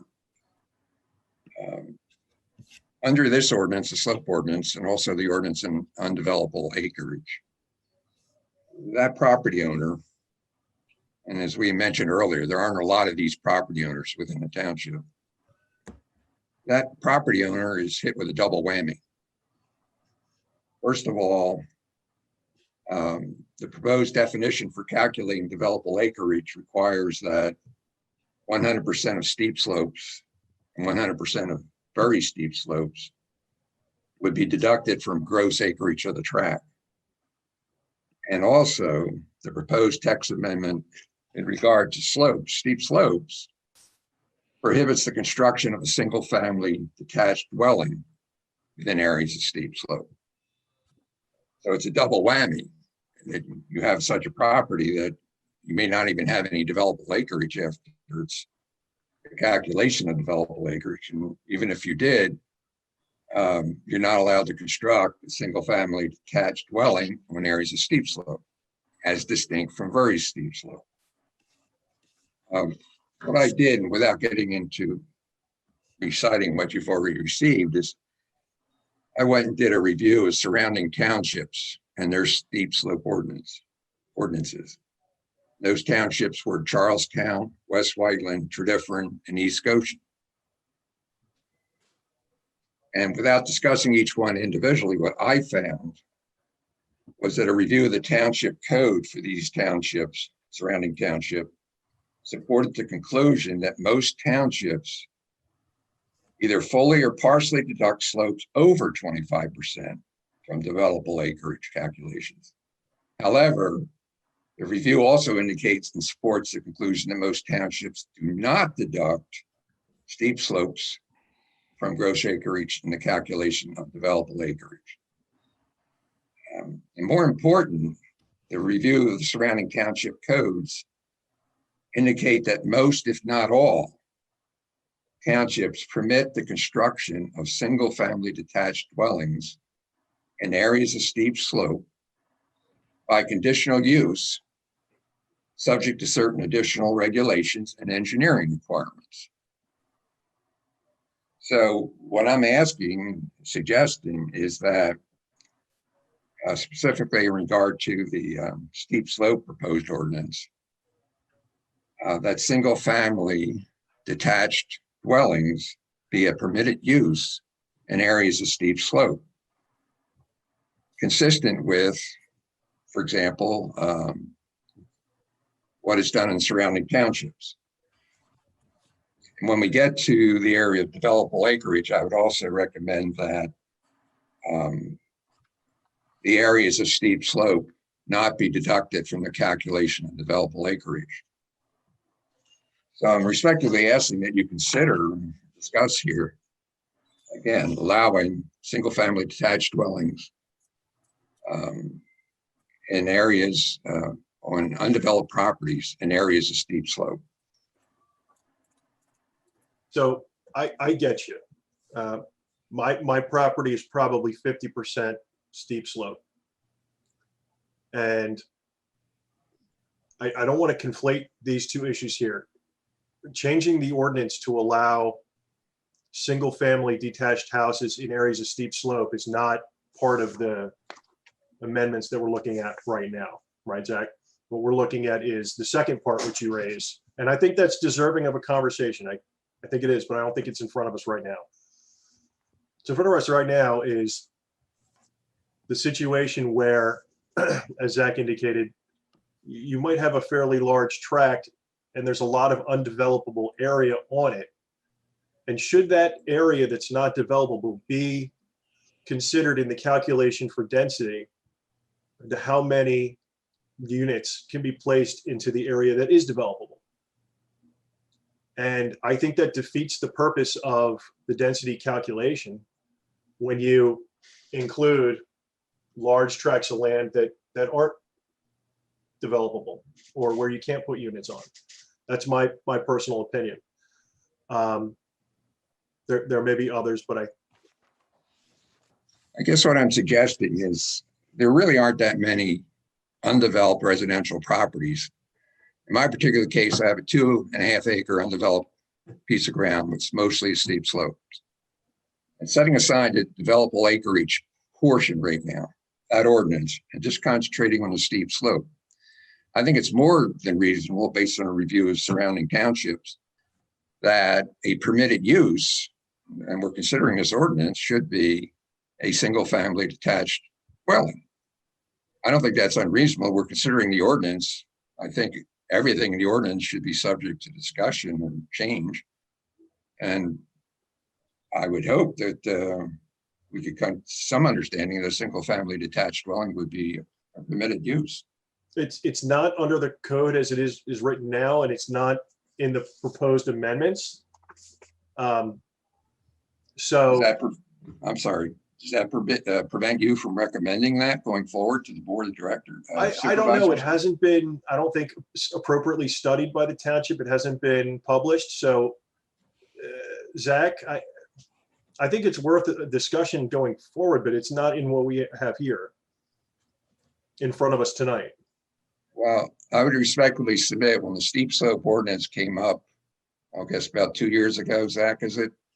And there's a public hearing, this issue came up, and the same thing as well. We'll study it going, for future changes, but nothing was ever done. But again, I don't think it's a complicated issue in the sense of it's one of those things that has a very minimal impact on the land to begin with. And at one point years ago, the ordinance, steep slope ordinance was written that single family detached dwellings would be allowed in steep slopes in the R1 district. Yeah, that's correct. My understanding of I'll call it the original, for lack of a better word. The ordinance from years past allowed single family homes to be constructed in areas of steep slopes, not very steep. The way that was determined, as I understand it, because it was before my time with the township, was to identify a single type of dwelling and allow that and not to allow the other types seems arbitrary and even not enforceable. That was the advice of our solicitor, as I understand it. To say that a single family home, but maybe, for example, a twin cannot be constructed in a steep slope seems arbitrary to single out one type of dwelling versus another. So the code was amended a number of years ago, I think it was in 2017, to say that existing single family homes that are in areas of steep slopes are permitted. In other words, clearly they're grandfathered, but there's no change to the ordinance since then that I'm aware of. So this is, I imagine that most of the people on this committee were part of that discussion at that time. I was not. But yeah, that changes. There's no change to that portion of the code at this time. Well, again, I just make note that surrounding townships have no trouble with this particular point, allowing single family detached dwellings in areas of steep slope. I think the logic goes that those structures have such a minimal impact on the steep slope areas. But again, the surrounding townships do it by conditional use, where the township can impose reasonable conditions on the development. And Zach, from what I understand from our conversation before, when we amend this ordinance, it'll make it a little bit clearer that residents can appeal for relief to build a single family house in an area of steep or very steep slope if they demonstrate hardship or engineering challenges. Is that correct? Or I wouldn't say that this specific code amendment makes it clearer that they're able to pursue relief, but it doesn't make it any more difficult, I would say. In general, if it's man-made, then it makes it much easier, right? Well, but there's nothing in the code that says the one line that says "and shall now be subject to variance" is. Right, yeah, that's a fair point. That's taken out. Yes, I'm sorry. That's a fair point. Now it was mentioned by Lou that was unenforceable before, but we're making it clearer now that it is subject. Well, we're not making it clear that it's not subject to variance. Yeah, because I understand the ordinance, it prohibits single family detached dwellings in areas of steep slope. So all we're doing here is changing it from prohibited to permitted. But by the same token, and again, there's only a few of these type properties in the township, we're eliminating all the hassle and expense of seeking relief through the zoning hearing board. I think that's kind of the point, Marty, is that, what we try to do with these ordinances, create it as best of a one-size-fits-all solution as we can. But we know that individual properties are very different and circumstances are different. The lay of the land is different. There are going to be instances where an ordinance doesn't apply cleanly or creates a hardship. And for those select few homeowners like yourself, unfortunately, I am sympathetic to the situation. You've got a case before the zoning hearing board.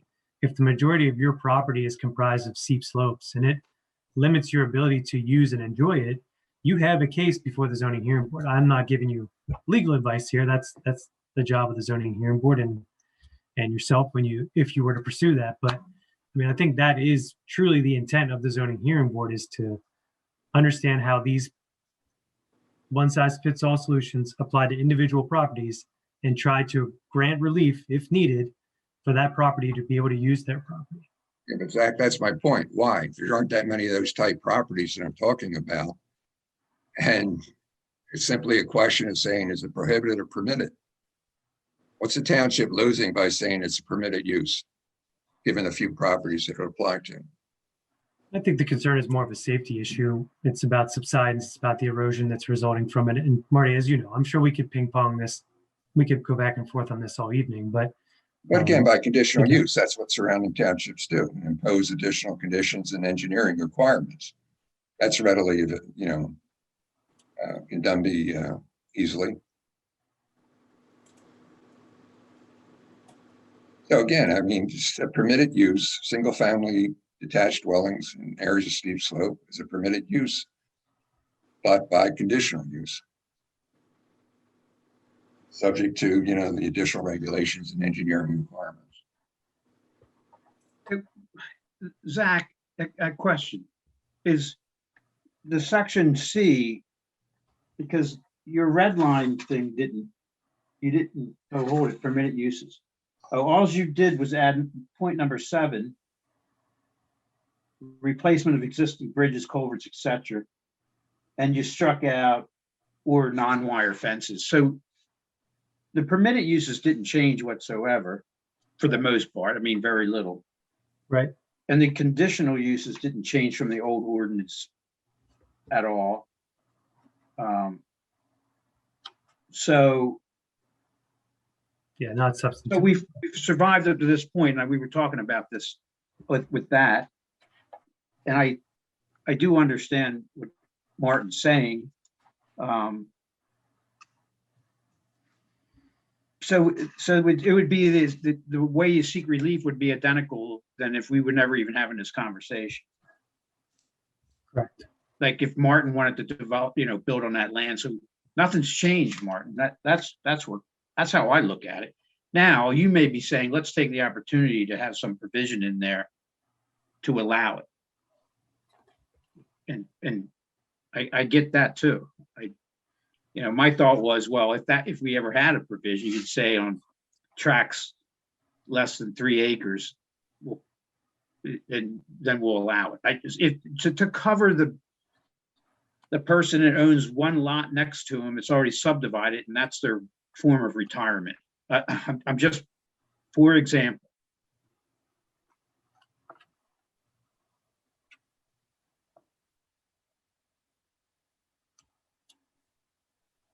Sorry, I'm not hearing anything. I'm done talking. Did you hear me? Yes, okay. Okay. Was that a question for me, Jeff? I apologize. I might have missed something there. Not really a question. I'm just making comment, really, that nothing has changed on those. A couple small items, but the ordinance is the same. So the way that Martin or somebody like Martin would seek relief would be identical under this new ordinance. But, again, Martin may be suggesting, and I would say, all right, well, maybe we should think about it too, because this got in front of me, 7 days ago or 10, right? And I get it, there's subcommittees and all that, but that maybe there would have been a spot thinking of that smaller person that has a large lot that could subdivide off, that the ordinance, maybe we would make it less onerous, right? From previous, that maybe you'd say, all right, why don't we just say one single family, one lot that we're going to allow it. But, again, I'm just throwing these thoughts out. Yeah, I would say the intent was to touch as little of this as possible, admittedly. I treated this whole ordinance as if it was a steep slope and tried not to disturb any more than I had to, but sorry, I couldn't help myself. Yes, that was the intent, to try to limit the amount of revisions. Yeah, I get it. Well, if that's the intent, maybe the commission could consider in the recommendation that to the Board of Supervisors that they address the matter of other permitted uses, such as I discussed this evening.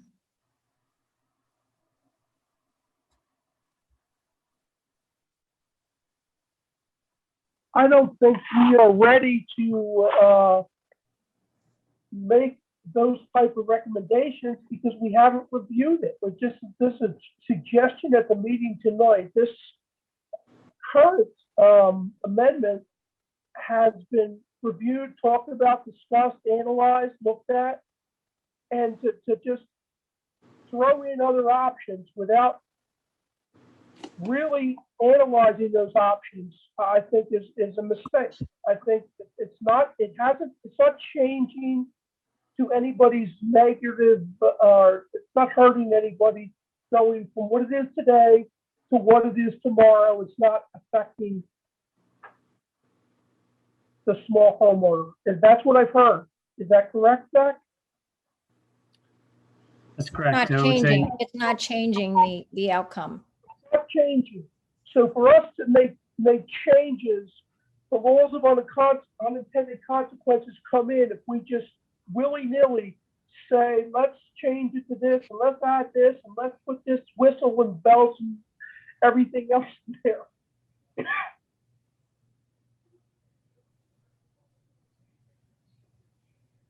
Should that be the commission's point of view? All I'm suggesting is if you don't see fit to actually change it as to allowing a permitted use of a single-family detached dwelling in areas of steep slope, simply to suggest to the Board of Supervisors, also suggest that they address and further analyze the matter of permitted uses. In other words, to review them in more detail, as opposed to taking the less invasive approach, I guess you'd say. Right. But I'm suggesting maybe make that part of your recommendation from the standpoint, going back in history, that this matter was discussed about 2 years ago as to permitted uses and nothing was ever done. You mean nothing was ever changed? Nothing was ever changed, excuse me. Well, can't our minutes are spectacular the last year. So if we just make sure that's in the minutes, it's going to be on the record that we had a discussion about permitted uses. I mean, the supervisors are going to know what we talked about tonight. Because I want to stay pointed on the ordinance as it's written right now. I think again, overall, it's an extensive, I think, positive change. But I brought the point up earlier today that you're talking about, Martin, but I understand that, you know, we can't make everybody happy with an ordinance. There's always going to be somebody who you know, whose situation doesn't fit the ordinance. And I think that considering you can go to zoning for a single family home that can prove a hardship, I don't see why this is a problem.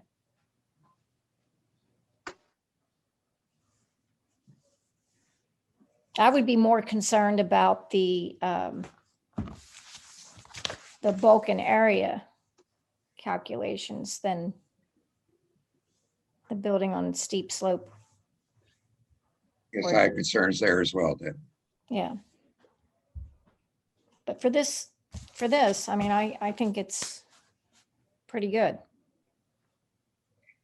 I don't know. That's my comment. Do we want to take comments from each planning commission member? We get your point, Martin.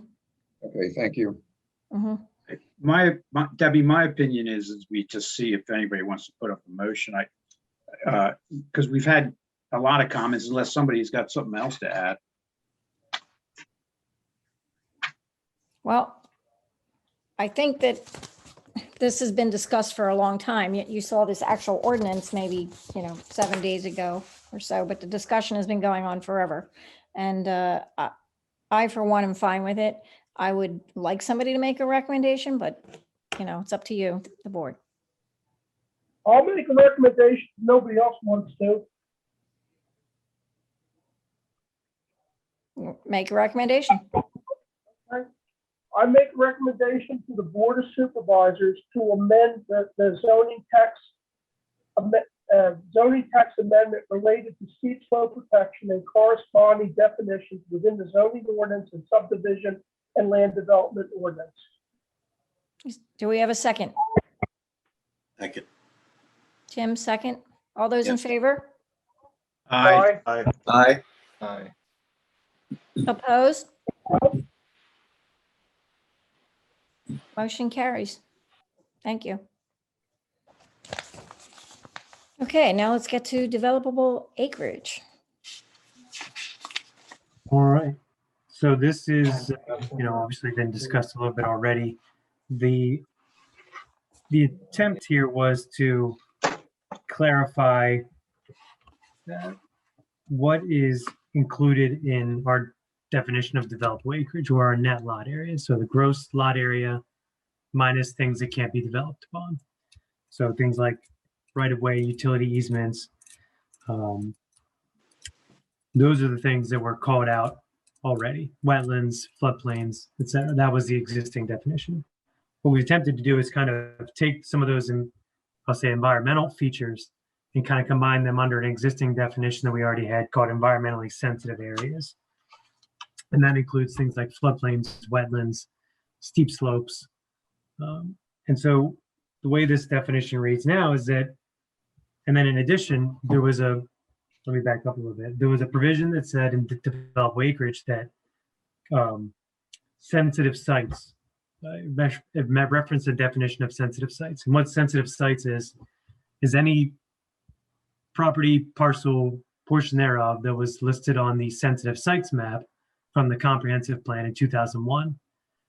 The existing definition says, as may be amended, which is not really enforceable as drafted, and didn't really provide a whole lot of detail on what a sensitive site was or how it was to be addressed within the zoning, how you would net it out, how you would delineate the area that would be netted out. It referenced the older comprehensive plan, like I said, which is problematic. So really the intent here was to create a new definition that sort of addresses this idea of a contaminated property. It would require a contaminated portion of the property that that doesn't meet the applicable health standards from DEP or EPA to be netted out of the property. In other words, you can't develop it on it until it's cleaned up. You shouldn't be taking credit for it as part of your developable acreage. So the way this contaminated area definition would work is, says a portion of a lot or tract identified by agency of the state or federal government as being environmentally contaminated, or where pollutants exceed the applicable state and federal standards for the proposed use of the property. This is a definition that was developed alongside our environmental attorney from Hamburg Rubin. Within that definition is a definition of pollutant. And a pollutant is defined in this definition as any material that, when present in land or water, shall render the medium, either because of the nature or quantity of the material, unacceptable for its intended use, including but not limited to dredged spoil, solid waste, incinerator residue, sewage, garbage, sewage sludge, chemical waste, biological materials, radioactive materials, heat, sand, cellar dirt, industrial, municipal, or agricultural waste. It's a bit of a mouthful. This is essentially language that mirrors the Clean Water Act, as I understand it.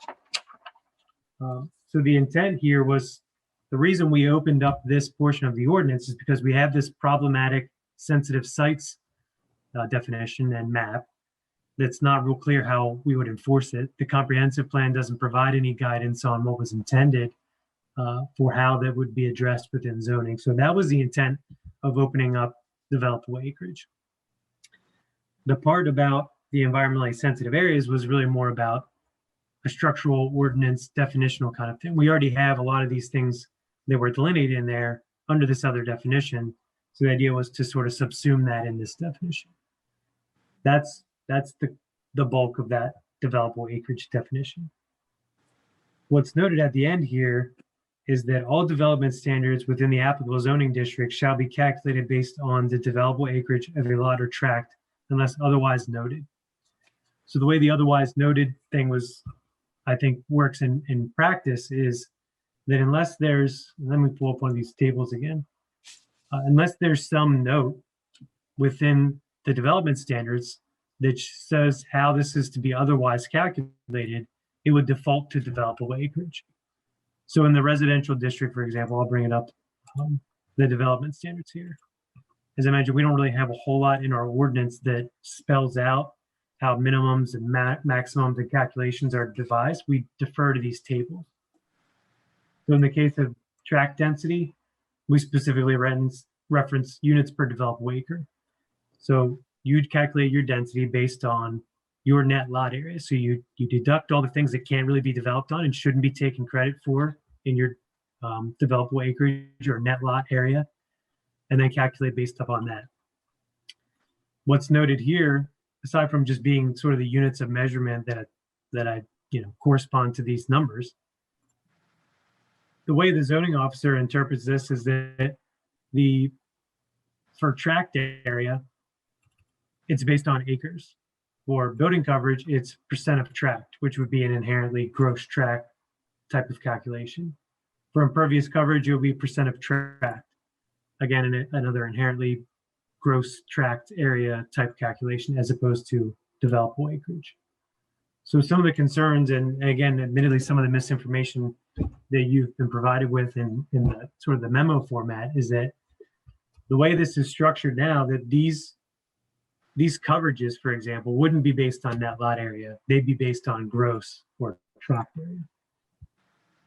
So I just wanted to kind of give, I know that was probably a little convoluted, but I'm not sure there's a better way to do it too sequentially. But with that, if there's comments, questions, it's probably an easy way to sort of work through this. Yeah, my concern is how it affects minimum lot area, right? So if somebody has one lot, right, you already know that the maximum density is per developable acre. The minimum lot is 40,000 square feet. It's just confusing in that. And I realize this is more geared to larger developments, that all makes sense. Like, oh, I got 100 acres, I can put 100 units, but don't make them one can be 45,000 square feet, but none of them can be any smaller than 40,000 square feet. So I get that. But what if somebody owns one lot? That's my issue. What we're doing by adding the steep slopes is we're going to make some lots maybe non-conforming and not developable. And this is where I have an issue as well, Jeff. I just think that a homeowner shouldn't be punished for the steep I agree. Jim. calculation. But I don't know how you differentiate.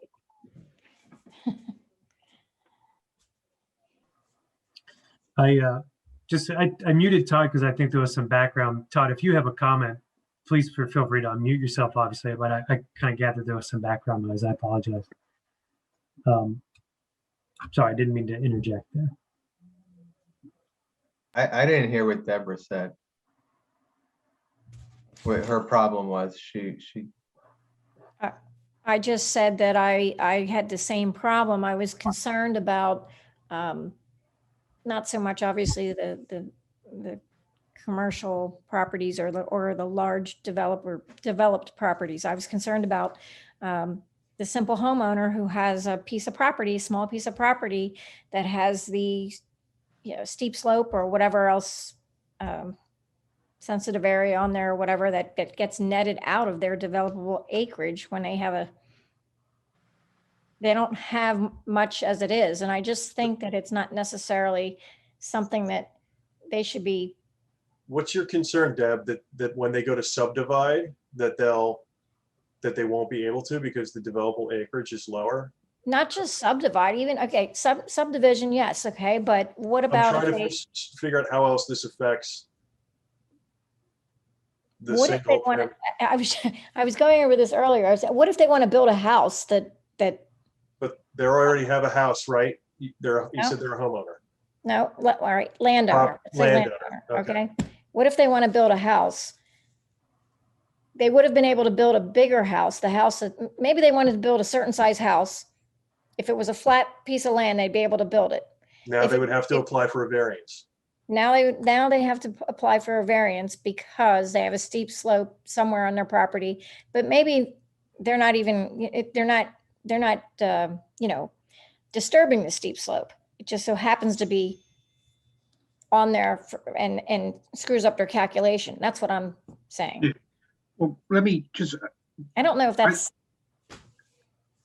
well, Zach pointed out that the maximum buildage coverage would not change because it is percent of tract. that was my question, but I believe there was, that was not how it was described to me this morning. Well, maybe he could clarify that again, but Looks like it affects units per developable acre, but not building coverage, right? yeah. And I would say that it also affects minimum lot area. That's not even Right. telling you whether it's, but it's not defined, so therefore it would have to. I mean, it's not defined. Yeah, but your lot is your lot. If you own a 40,000 square foot lot and you're only allowed to develop on 20,000 square feet of it, your lot is still 40,000 square feet. It's just a matter of your usable land. All right, let's put that in writing and make sure that that's the law of the land, what you just said, right? I mean, that's subject to debate till the cows come home. Yeah, That's what the zoning table right there says. Minimum lot area, it's after I take 2,000 steep slope off, it goes down to, if I started out with 40,000 square feet and I'm in compliant with my minimum lot area, it could be netted down. This is my argument. It's not clear. It could be netted down to 38 if I have 2,000 square feet of steep slope on my property. Even if it's all the way in the back, I'm allowed to build a house by use because I'm not disturbing it. I'm not going on top of it. But my minimum lot area, if it's netted down, it's not defined, could be determined that it's 38,000. And sorry, buddy, you can't build that house on the lot. Exactly. No, that's if your maximum building coverage is a percent of your tract is what your meets and bounds of your deed say. They're just two separate mathematical equations. That's my interpretation, okay? So I disagree with what you're saying. That's just two separate equations. Maximum building coverage is a percent of tract, period. That's talking about the building. What's my minimum lot area? This says 40,000. If my lot area is subject to be diminished under the developable acre mathematical equation, right? Take off steep slopes, wetlands, etc. Then, and this, what I'm saying, it has to be defined. Somebody could be subject to saying, no, you can't build that house now. You're not in compliance in R1. I think what I'd like to suggest, I think there's enough confusion here on how this is to be applied. I'll be the first to admit that going into tonight's meeting, I had been kind of reading and understanding our interpretation of this in the past a little differently. I think it's probably best that we kind of hold off on this one. I think even if the language doesn't ultimately change, I want to take more time to go through and trace down some of these cross references and definitions. For example, building coverage references lot area. Lot area is basically your lot minus right of way.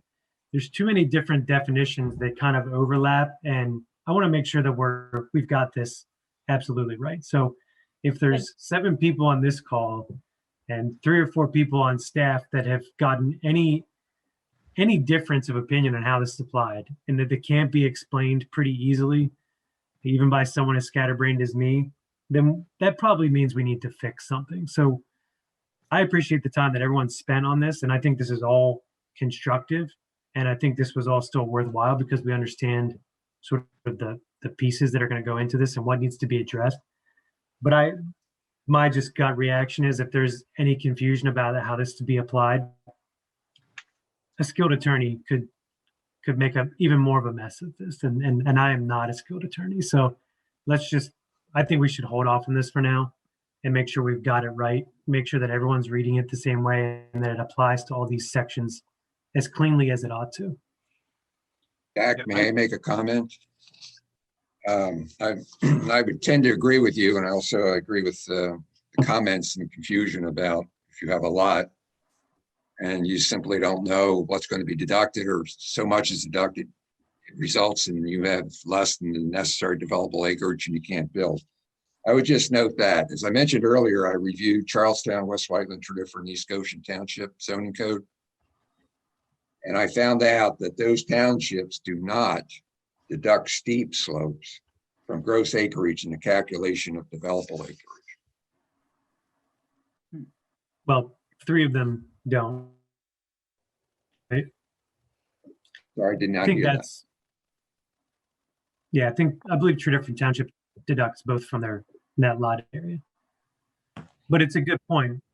Every township, just again, I've probably said this before, every township, their zoning ordinances are different. And it's kind of crazy in some ways. You'd think there'd be more uniformity, but each township approaches it differently.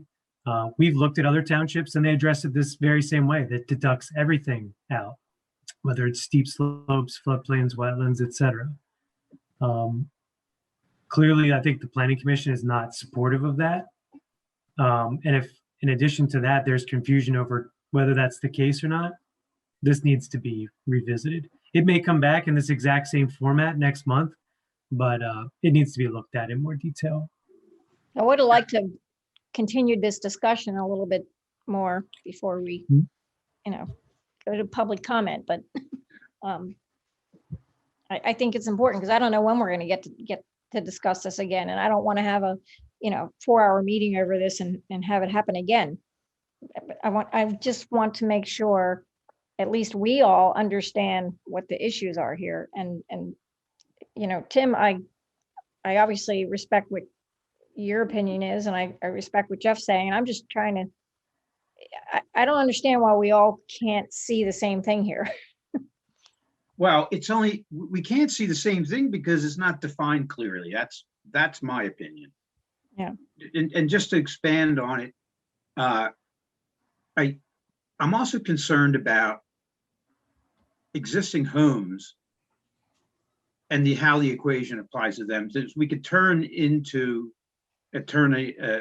existing lot or home into existing non-conforming when it wasn't before, which is not the end of the world. I'm living in an existing non-conforming. I bet you half the houses in East Whiteland are because of all the changes. Now I'm in an old house, right? Because my front yard setback isn't up to date, right? So when I put an addition on my house, I had to get the variance and go through that whole thing. So I get it. It's not the end of the world. I mean, if I didn't get it, would have been upset. But I'm in the same boat. My home too. My home's built into the side of a hill. I'm sure it's considered a steep slope. So we're called Great Valley, right? So. Yeah. Yeah. I think what we need, and I agree with Zach, we just need to get a little bit more clarity. Would it make more sense to apply the calculation to the tract density, but not the minimum tract area? Tract density, but not the tract area. Yeah, I think, didn't Joe say something about that today, Zach? Isn't that what he was trying to tell me that? Yeah, his focus was that these areas and the developable acreage should really be focused primarily on density first and foremost. Right. You can debate the other aspects of it. I just want to be completely clear here. the way I had originally drafted this ordinance is not the way that when we talked about it this afternoon, it seemed like it could be interpreted. And that's kind of my fundamental issue here, is that the way I had drafted it was not clear, even to people who had already reviewed it in advance of you guys. Were then interpreting it with sort of this different, viewpoint, or this comment about how it impacts net lot area and all that. So one thing I think is,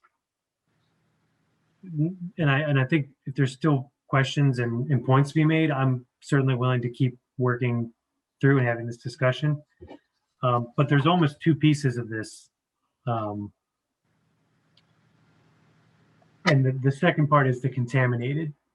And so if there's any specific comments on that, I'd be open to hear it. Otherwise, I think this is just going to have to.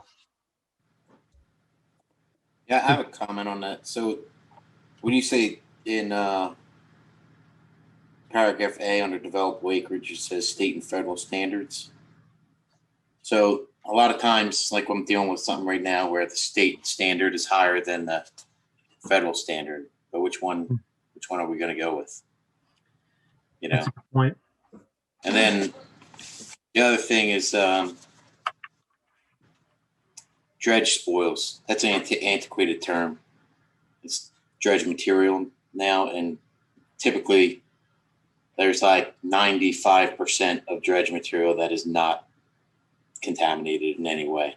Matter of fact, we try to give it away. We sell most of it, but we try to beneficially use for environmental restoration the majority of all dredge material taken out.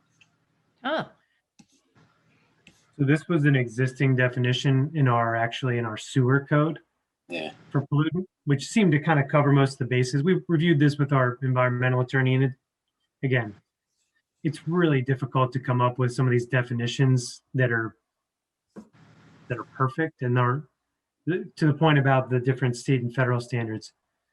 When we originally started talking, it was, well, we could reference this code and this, and it became this whole mess of, well, how do you properly define it without being overly detailed, but how do you sort of capture the concept? And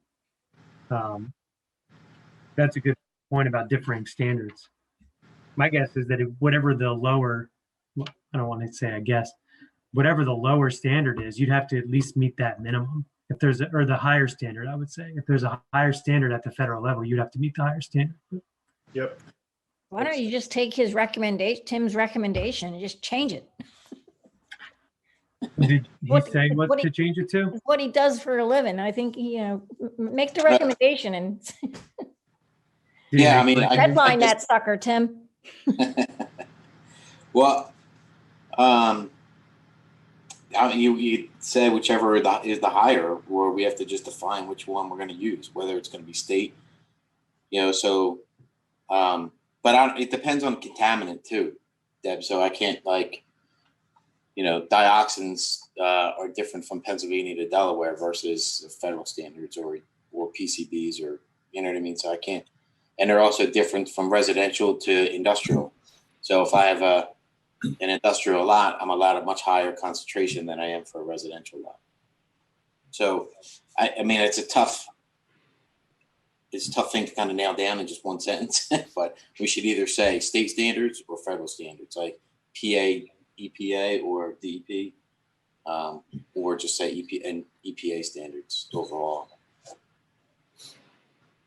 Yeah, that makes sense, Tim. I mean, if you take a hypothetical of the fill over on Route 30, where 401 intersects, it's, I don't know, what is that, 5, 6, 7 acres? Well, there could be some contamination in a couple hundred square feet of it. Somebody might have thrown a 5-gallon pail or something in there years ago. Well, so is it the whole thing that's contaminated based on a grab sample, or is it not? All you can do is what you just suggested. Federal standards, move on.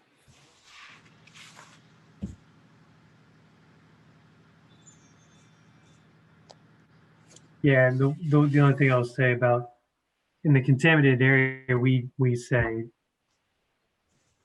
where the pollutants exceed the applicable state or federal standards for the proposed use. So there is sort of that acknowledgement of the differing standards by residential versus industrial, what have you. But I think the general point is definitely. Well, in this case, which I'll just say, it's the elephant in the room. It's not been tested. It's not been classified. It's just there. And, it's not being developed because people are concerned they'd be asked what's down there. So what applies? I don't know. The primary issue that we were trying to address with this is the sensitive sites map. And I think there was some materials in your packet about that. But the issue is that, again, when you open the ordinance to fix one thing, you find another, and you kind of create this whole series of changes to try to track down the loose ends. But the fundamental issue that we're trying to address is this sensitive sites thing. That is a problematic definition. So you may say, I never even understood that. What is a sensitive site? Well, I mean, either it's it a is little or convoluted. it isn't contaminated, right? Well, the way the ordinance is written is that a sensitive site is anything shown on the map. And the map basically shows the Foot Mineral site, the Malvern TCE site, which are Superfund sites. It shows Bishop Tube, which is a HISCA site, not a Superfund site. And it shows the Knickerbocker landfill, which is none of the above, but a site that, as it's explained in the comprehensive plan, is an area of known concern. And basically that's what the comprehensive plan says, is that, the legacy of these sites is, something that needs to be understood by the township, but it doesn't say, there's not a land use recommendation or some other zoning information that's recommended for the approach of these sites. It's just, these are known environmental sites that we need to be aware of. So I guess all that to say, what you might get back, rather than fixing every issue that we discussed this evening, is something that addresses specifically the sensitive sites issue, because it does create issues for development properties. For example, it's not something that really came up a whole lot in the Bishop Tube because everything was based on gross acreage. There's a footnote in this table that says their density is based off developable acreage. Anyway, the point there is there are sites that are identified in this map and this code language that says that you have to net out a sensitive site, but it doesn't tell you what the sensitive site is, how you delineate it, how you determine what needs to be netted out. And that creates an impact on properties. So that aspect is somewhat urgent. Some of these other aspects are not. They were just aspects that we tried to address while we were in that portion of the ordinance. So again, all that to say, you may get something back that addresses more specifically sensitive sites, but not all these other issues, because they can be separate, but they just tend to overlap under this definition. So Zach, I was just rereading that state and federal standard. So I guess looking at it, they would have to apply to both, or whichever is higher.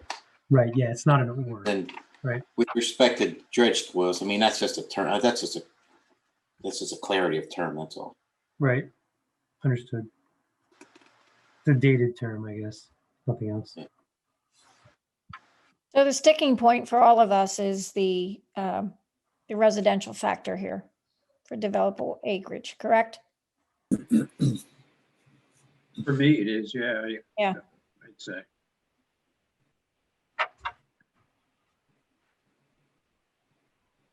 Too bad you can't pull that out and just. Well, that's the shame of it. I know. I tend to try to break these apart as much as I can, but this one is pretty intertwined. So again, like I said, you may get a piece of this. Is everyone kind of generally okay with what we've talked about with sensitive sites?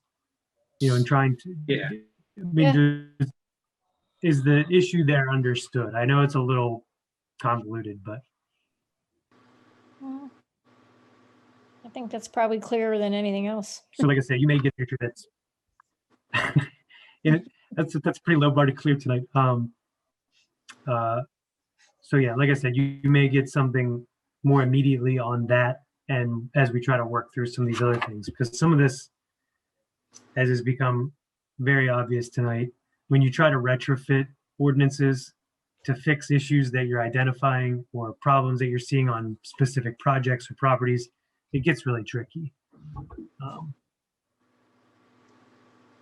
Well, I think we definitely brought up some very important issues with these ordinances, and as a volunteer board, I know, maybe we're not always, I don't know, for lack of a better term, taken as serious as the elected officials and the lawyers, the engineers or whatever, but I think we found some good stuff here, and I think it needs to be addressed. I'd agree. And I hope that's not how it comes across, but I agree. I think these are all very good points, and I kind of give you guys a lot of credit for slogging through this, because it's not all commas and word changes. These are fundamental, these are conceptual. So you guys have raised a lot of good points, and I commend you guys for digging into it. With not a whole lot of I time hope they to do take so. our recommendations. Yep. Anyway, All right, so are we just gonna table this for now, and Zach and committees will be looking at it deeper, and then something new will come to us later? Yeah, I think that's fair.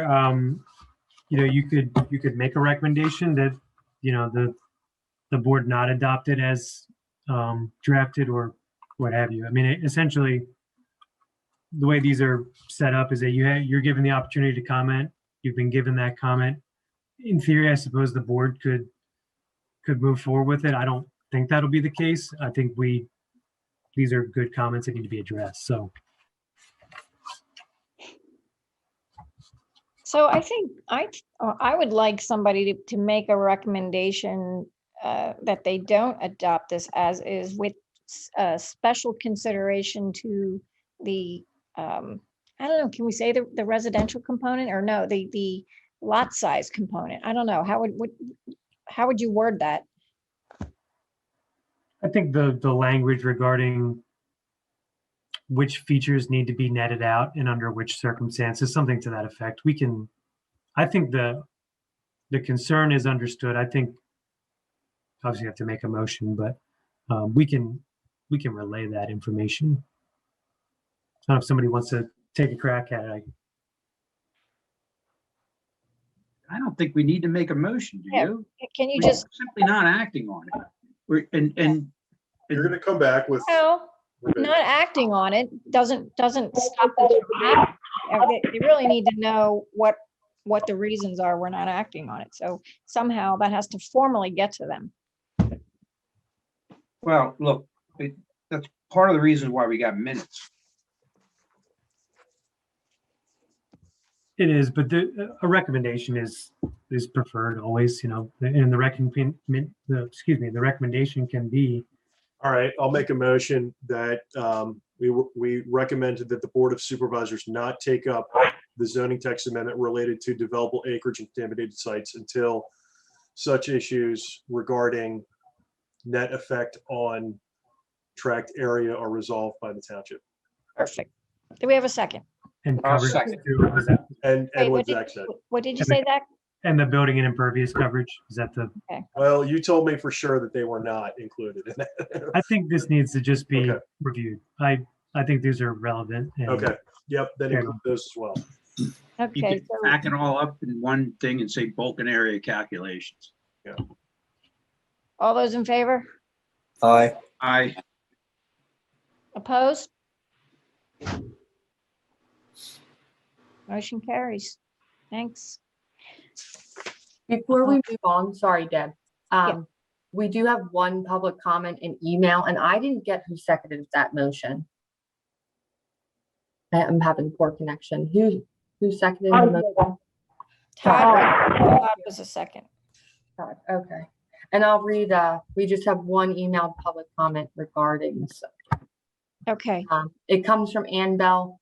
She says, when the township approves development of sites it knows to be contaminated, it becomes part of all the problems that occur as a result, and greater attention to this is long overdue. I hope limiting development of contaminated areas will be approved, and thank you to all involved in trying to limit approving development of contaminated sites unless or until after full remediation is complete.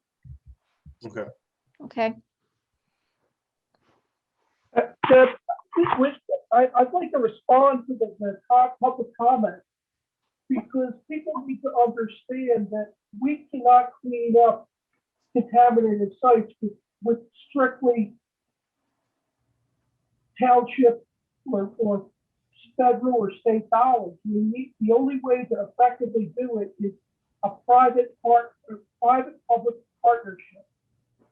So we're paying very close. I don't think that was the issue. I don't think that was the comment.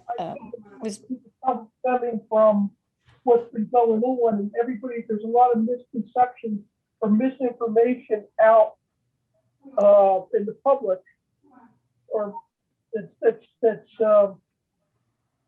being spread, and people think that we can turn these contaminated sites into parks, and we can just get federal money or get state money or get township money and clean them up, and it doesn't happen that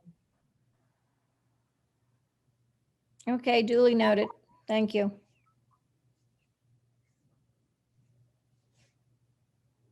Is there anything else? Number you'd like to 7. discuss? What's that, Dante? Number 7. There's a back to the agenda this month. Ah. This one you've seen. This one's simple. Forgot. Even I can explain this one, hopefully. Specialty hospital. Yeah, you've seen this before. Basically, we've gone through these medical uses over the last month or two. The medical world is changing faster than we can keep up with it, and a lot of it has to do with how things are licensed to the state. This would create a new definition for specialty hospital. Is that hernia center coming or not? And that's one of the projects that this would address. So I tell you what, if you guys have all seen this at least once already, how about if you have any questions, I'm happy to answer them. Otherwise, I'll spare you my bloviating for the next 5 or 10 minutes. I like that. Thanks, Dante. Is this I thought this was already passed. Like, this is what's going across from the CVS on 30. Yeah. So this. The old veterinary hospital, the cancer center that they closed up. Yeah. That is initially how this all came up, and I think it made us realize that we just don't address these types of uses properly in our ordinance, and every time we turn around, someone's pointing out something different. And again, it has to do with aligning with the state licensing requirements for the most part.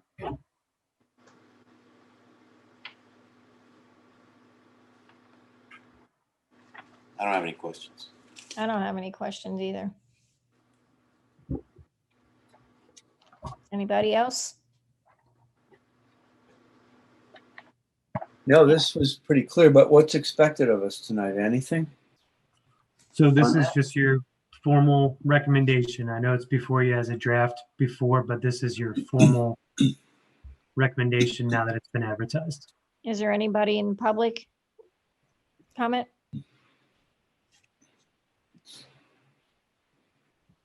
No, not seeing anyone. No, this is healthcare for wealthy people, and it's happening all over the country, apparently. Yeah, actually, John, you say that. I just got to tell you a funny comment. Zach, do you remember in the sub planning when the hernia center came to us? Do you remember what they said to us when we asked them what made them come to Malvern? They're a Canadian company, right? It's a trick question. I'm trying to remember what they said.